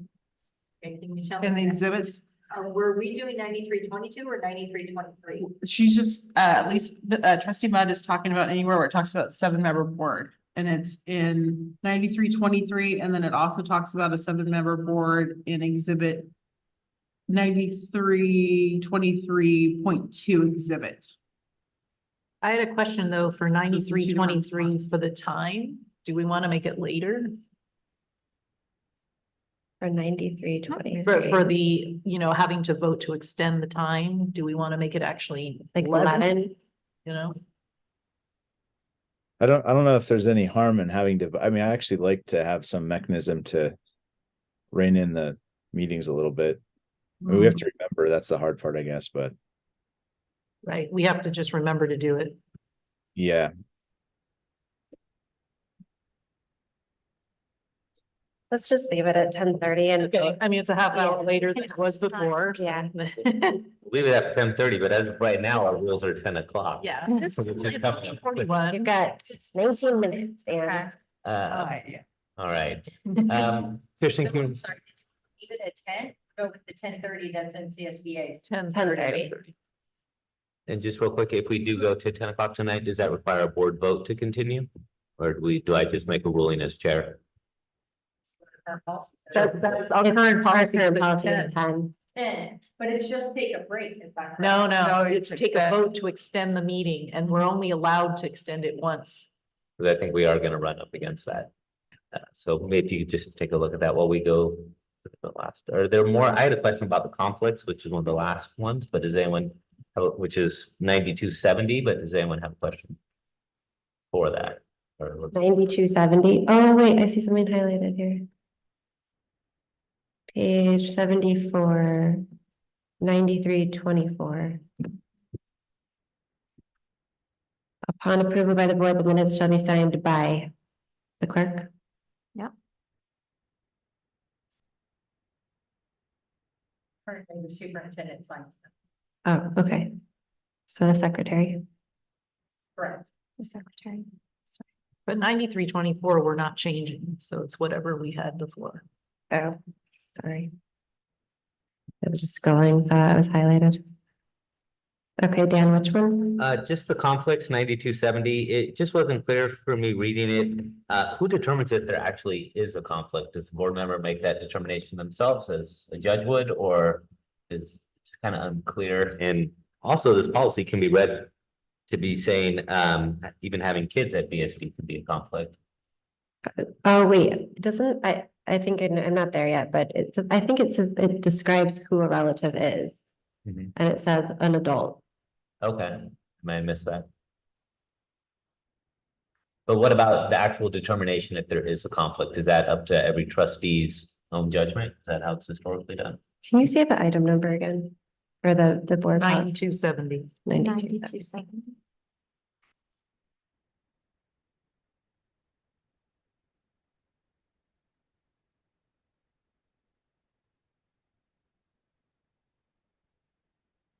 I think it falls into ethics, right? Yeah. So that can be There's a lot of somewhat words gray. to say. Yeah, So it just, I mean, I think you can interpret it probably as best as you can, and then if someone makes a complaint, then.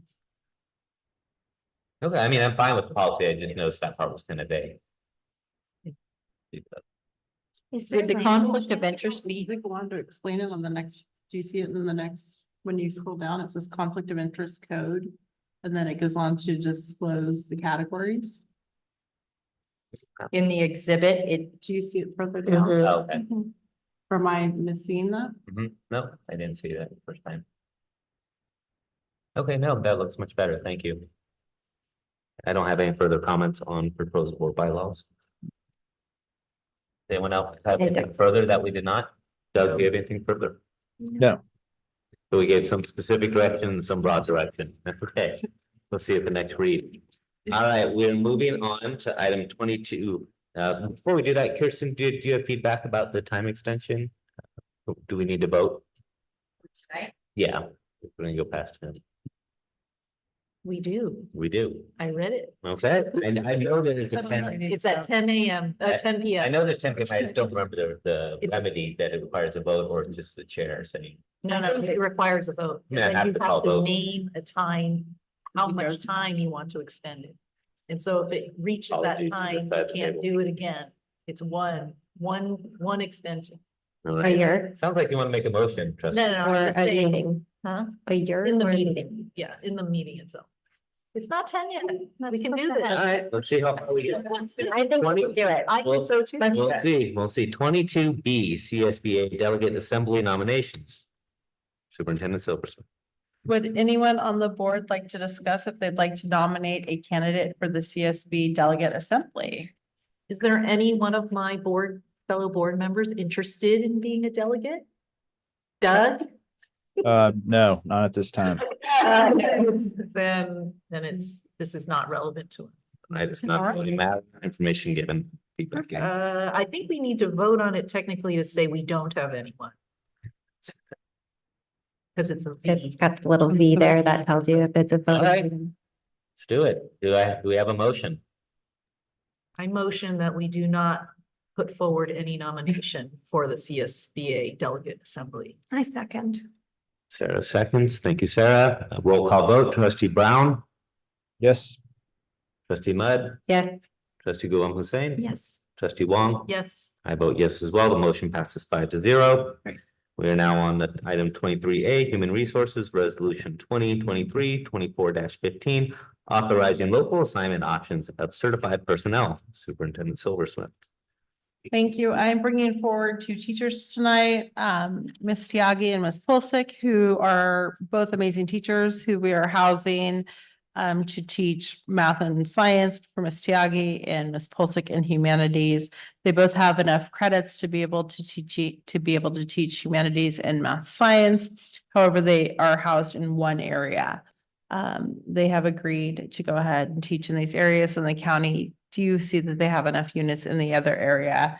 I'm asking for permission for them to be able to teach in these areas. Okay, this is a voting item. Someone like to make a motion? I'll make a motion to approve 23A resolution. Thank you, Lisa. Is there a second? I'll second. Thank you, Florence, for the second. Roll call vote. Trustee Brown, Yes. trustee Mudd, Yes. trustee Gulam Hussein. Yes, but Marla, I think at some point it would be super helpful to go over in our district, sort of like how where the majority of folks are credentialed, but understanding how many of these that we approve over time and then what then happens. Because we've also waived some credentialing over time to keep, just to keep things moving. But I think understanding that one, just as a baseline, how many there are, and then, what is happening with those folks in terms of progress, just so we can understand, how that's affecting folks. Absolutely. Thanks. Happy to do that for you. Trustee Wong, your vote? Yes. I vote as well. Excuse me, I vote yes as well. Motion passes 5-0. All right, item 23B, certified teacher substitute analysis. You, Superintendent? Yes, it's. All right. Superintendent Silversmith. This is a non-voting item, discussion only. Great, thank you. We are bringing forward tonight an update on our certificated teacher substitute analysis. As you heard tonight from Principal Lawrence, substitutes are always a hot commodity in anywhere these days. Currently, Burlingame has been onboarding a lot of new substitutes, and we are always looking for more. So if you are out there and listening and you're interested in being a substitute, please email hr@burlingameschools.org, and we would be more than willing to onboard you very quickly. Do you mind minimizing Trustee Brown? Trustee Brown, if you have any questions, just go ahead and yell at us and we will make you bigger again. Sounds good.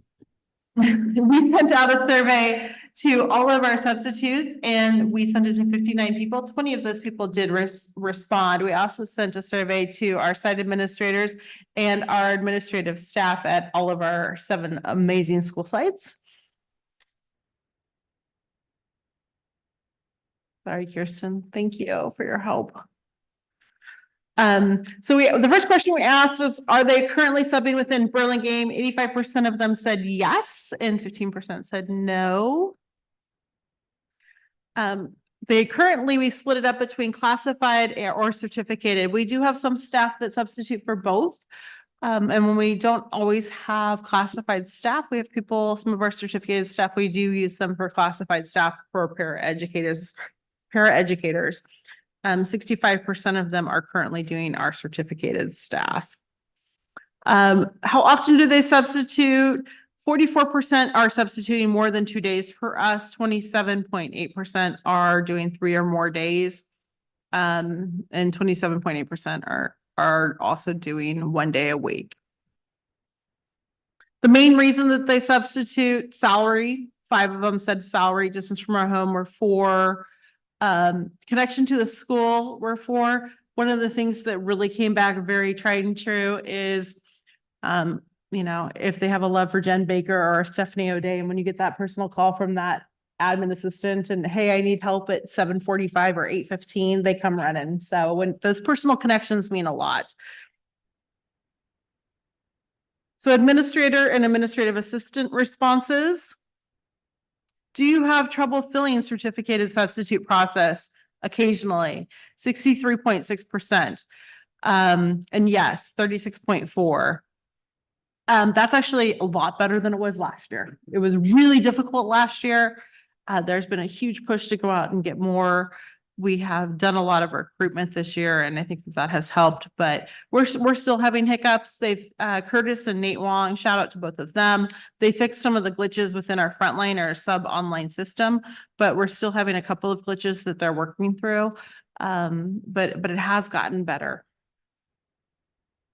Which days of the week are harder to fill? Friday flu is always one of them. Manic Monday is another one. Tuesdays, Wednesdays, and Thursdays are a little bit easier. Before and after long weekends or holidays are always hard. So I don't think that will be a surprise to anybody.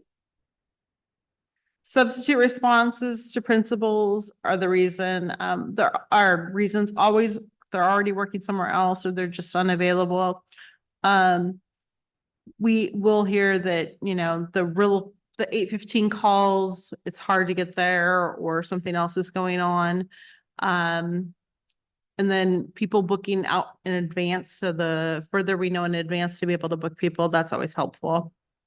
We've also heard, I keep hearing like, oh man, Amy Flanzer's now at the district office and we can't use her anymore. So that's a big joke that we keep getting to. Somebody will snag somebody for a long-term sub and then they don't have them anymore. Positions that are hard to fill. Two schools, I guess, said that all positions are hard to fill.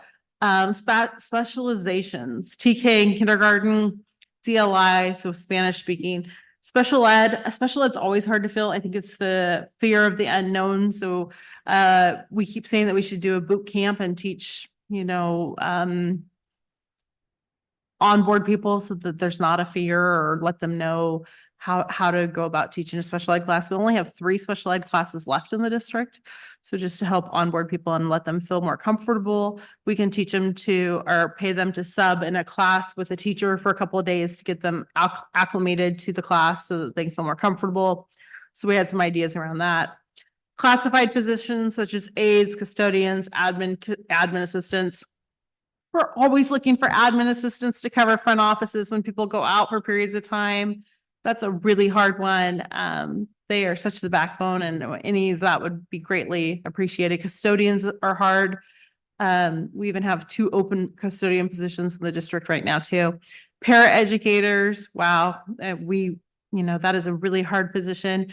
We have actually been holding paraeducator training programs at the district in substitute pools. So when we onboard our certificated substitute pools, we've also been doing it for paraeducators, trying to get more substitute paraeducators. Dr. Luca Terapelli, our Director of Student Support Services, has been really trying to get as many substitute paraeducators as he can. He does an amazing job of trying to get that. And one school said none. It was easy, I guess. Strategies. So again, I've talked a lot about that. Contact subs that we've fostered relationships with our principals, our teachers. A lot of our teachers have relationships with parents that they've been trying to do, or former teachers. We don't let teachers never really leave Burlingame. They never actually retire. As soon as they hit that 120 days, we're like, knock, knock, come back. So we treat our substitutes well. We onboard them. We really try and work with them. We've been updating our contact sub list. We've been working really hard on that. We try and cover internally with subs. Our administrators, I don't think a day goes by that they're not covering classes. I mean, huge shout outs to them. We've been really trying to tell our principals, and our staff, hey, there's already 14 people out on this Friday, or just to try and cover that. We work really hard to not try and do any professional learning on Fridays and Mondays, or pull anybody for anything district-wide on Fridays and Mondays, because we know how hard that is. And we just really ask that our teachers and our classified staff, when they can, to plan ahead on Fridays and Mondays, because we know how difficult that can be. Centralized substitute placement with dedicated staff. So this is one of the things that admin's really asking for. We're working on that. As you know, one of the things that came back from our FCMAT review was to look at the HR department and add another position and have that try and work around some of the substitute placement stuff. So we're working through trying to figure out that part, and working with our frontline or our ASAP program. So our software platform. So we're working through that. One of the questions was increased pay for our subs. Continued recruitment efforts. We are constantly interviewing and going through stuff. We are talking about, we're already signing for recruitment fairs for the spring and all of that. We're also talking about going and hanging up a job board to the junior colleges. And also, where can we find certain job likes or job classes that we can find out for. So encourage teachers to prepare lessons and call an absence in a timely manner when possible. But we also understand teachers get sick at 6 a.m. or 8 a.m, or things happen, but when possible, plan ahead. So San Mateo County substitute salary data. Kirsten, can you click into that for me, please? I'm going to pause you for a minute, Marla, because we do need to make a motion okay. to extend our meeting, because it's 9:57, almost 9:58. Looking at the agenda, do we have any public comments on non-agenda items, Kirsten? Yes. Okay, so I make a motion to extend this meeting by approximately 15 minutes to 10:15 p.m. 10:30, okay. I don't want to feel the all right, the motion from trustee Wallen is 10:30. Is it seconded by Lisa? A roll call vote. We'll start with Lisa. Trustee Mudd, 10:30. Trustee Gulam Hussein. Yes. Trustee Wong. Yes. Trustee Brown. Yes. And I am also a yes. The motion is approved. This meeting is extended to 10:30 p.m. Thank you all. All right, Marla, please continue. Okay. I don't have access to give you that. Can you not get into it? Okay. Okay, we will have to get access to that. We did a sub teacher pay rate when we did it with San Mateo County office. San Mateo County school districts. We actually are right on the pay range with other districts around us. So we will get access to that so that everybody can have it. Okay, so going forward, we think that we should maintain the daily sub rate for 0 to 30 days at $225, 31 to 90 days at $260, and full-time sub rate at $330 for 91 to 184. The special ed sub rates are below. We already agreed to do $250, $285, and $350. It's okay, because I know we have other stuff to do. And we can post it, it's posted on our website. We can open it up for anybody that would like to see it. Are there any questions from the board? Yes. 2 questions. Yes. First is back like 5 years ago, 6 years ago, when I was subbing, there was a frontline did make automated calls. Do we not have that anymore? I believe that it is a hit and miss system at this moment. It has to be, something has to be turned on the sub side, something has to be turned on the district side, and it was not working correctly. And then we had to go in and fix some stuff. So, but we have that. We're working through it. Yes. Okay. And then the second is, do we have, or is it ever worth talking with our union about a contract around like maybe not using PD days? Personal days, on a long weekend. So, that would be something we would have to negotiate. So that would be something that could be a negotiated item going forward. Something to consider.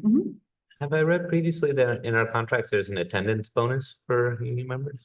That attendance expired. bonus, That during it did sunset, and it actually did not pay off in the way we thought it would. Okay. Remember Yes, this it did COVID issue. sunset. Yep. Mhm. Okay. Correct, yes. Are there further questions or comments from board members? I do agree with just holding on the sub pay rate, because there's also other dollars that need to be spent for permanent staff and things like that that are inevitably coming and should be, you know, so I don't know. If we're in the range with the pay, I would leave it alone. Thank you. Trustee Walker, did you have a comment? No. On this note, I picked up on your 80 things knowledge drop there. Oh, thanks. Appreciate it. All right. This was just information received, a non-voting item. Item 24A, organization meeting part 2, board committee assignment for 2024. Trustee Brown, did you want to speak to this? President Brown, excuse me. Sure, yeah, happy to. I solicited feedback from all of you on committee assignments. I have the spreadsheet open, and maybe the quickest way is to kind of go through, I could go through the assignments and who's on them now and what I've heard from you all. If that makes sense, or we can maybe, if Sarah, if you had specific committees that you're interested in, that might help us, or I'm happy to make some proposals as well, and you can react to them if you prefer.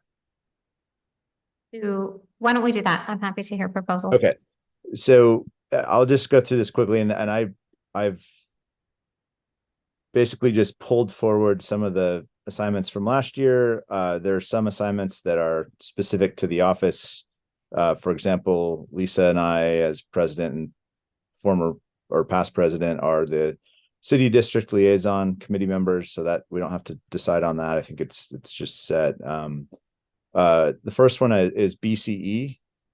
I was in that role this year. Sarah, that would be one that if you're interested, we could put you in with me as backup, or I can continue, either one. Sure, yeah, I'm happy to do that. Okay.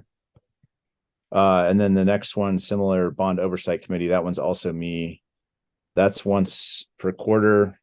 It's kind of interesting in that you hear about the projects. It's not as intensive as the owners committee. You don't really have a responsibility other than to represent the board in the meeting.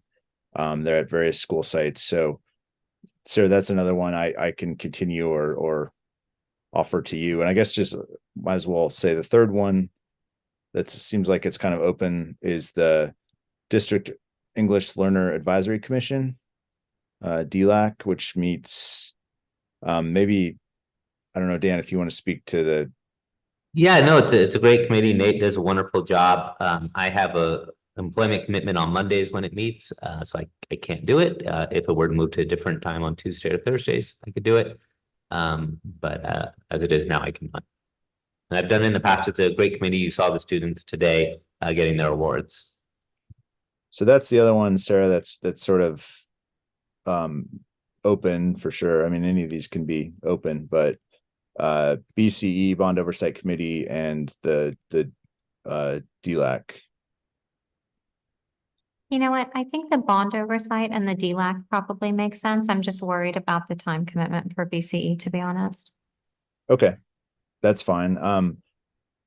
I'm willing to continue on it. I also am somewhat sensitive to time commitments this year as president as well. So I'm hoping to maybe drop something to just have a little bit more time to focus on the president. So Right. Doug, are you going to meetings once a month at 7:30? no, so that's not, no. Basically the time commitment has been attend a board meeting at the invitation of BCE, but not attending their board meetings. I talked to the president of BCE probably on average once a month, just to get an update on how the fundraising is going, anything that they sometimes have comments on, or they have, questions about something that's on our agenda. So really it's just been more of a conversation with Jen Faber and keeping in touch more than actually attending meetings. So it actually has not been a lot of time. And like I said, I'm willing to continue if That's fine then. I can take that if it's not a set in stone once a month. It's definitely not once a month. And if I've been doing it wrong, please anyone jump in, but that's how it's gone this year. That's fine. President Brown, they are asking that the new president and the BCE rep come to the February board meeting with myself, if possible, just so you know. That is Yeah, the board. we did that last year. We went to we attended one board meeting. Doug, I'm happy to stay as the alternate. Okay. So Sarah, you're okay with taking that one too? Yeah. Yeah, great. So sorry, bond oversight as well, or Yeah. So it'll be the three of those. yeah, if you're okay with that. And I would say for anyone, feel free to contact the alternate if you can't make it, or if you have to miss one, that certainly happens. And I think we just have to help each other out as much as we can, because I know we're all busy. Is Doug the alternate on bond oversight? I'm happy to be the alternate on that one. Unless someone else wants to. Okay. Next one is BSD board liaison, and I think Lisa, you were interested in continuing on in that role, right? Yep. Okay. I'm happy to. So I'm taking myself off some of these. I'm happy to be the alternate there, or if someone else would like to speak up. Okay. City district liaison, that's Lisa and I. Dan, I had you as the alternate last year. Do you want to be the alternate again this year? Sure, it's fine. Okay, great. The district advisory committee, Florence, you wanted to continue in that, correct? Yes. Okay, and I think both Dan and I were your alternate last year. I'm happy to continue in that role, or maybe take Dan off if you don't want to be the alternate. Yeah, I'm happy to be an alternate, Doug. Okay. Is it? Sorry, go ahead. So just in case your schedules. Yep. Aren't working, okay. Okay, then the DLAC committee, we said Sarah would do that. And then I guess the alternate position there is up for grabs. I can be the alternate. Okay. Dan. Great, thanks, Dan. HJ Burns Award, I think, is by position, so that's Dan, you and I on that one. Jedi rotates. Owners committee, both, I think Lisa and Dan both wanted to continue on that. I would be happy to be the alternate there as well. Or if someone else, I think that's a pretty interesting committee. If anyone else wants the alternate position. Sarah or Florence. No, you do it. Okay. All right. Sounds good. I've got lots of alternates here.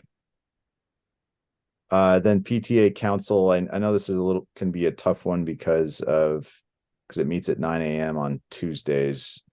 I think, Dan, you sort of begrudgingly I no begrudging, no, happy. I shouldn't put words in your mouth. There's an alternate every once in a while. If something comes up and I can't make it, that would be fantastic. So Tuesday, better for you this year? Correct. Okay, I'll be the alternate then. Okay. Okay, that's great.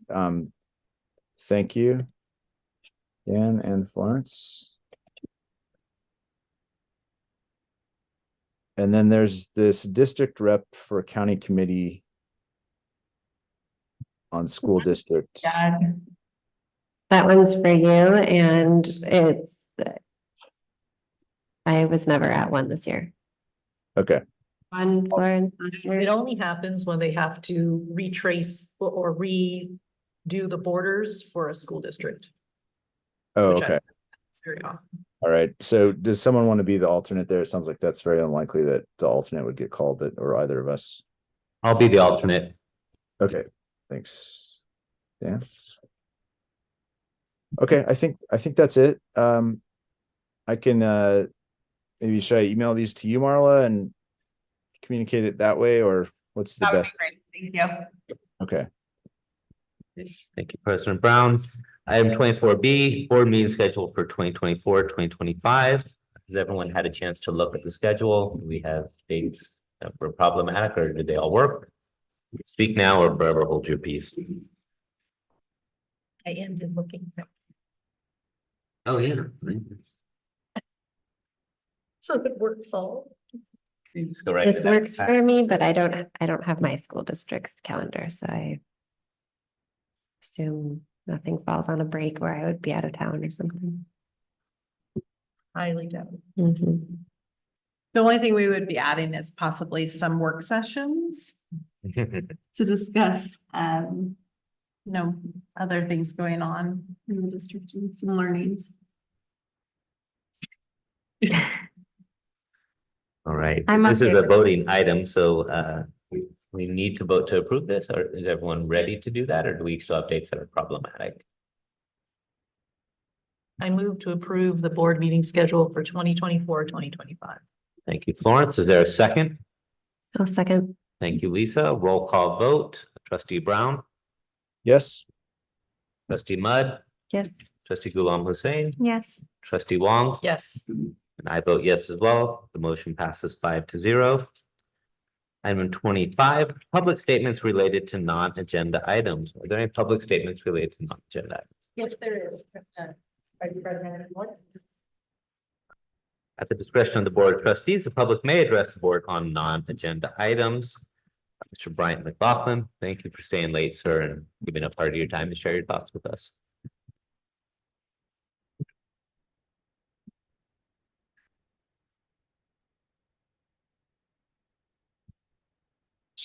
Well, since I was here last month, the classroom sizes at Roosevelt have further increased from 32 to 33 students per classroom.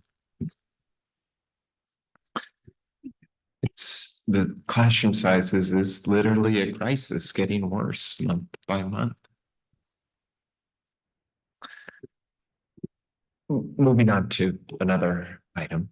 So in October, Trustee DeVoy asked a question. Can the trustees take a position on a ballot measure?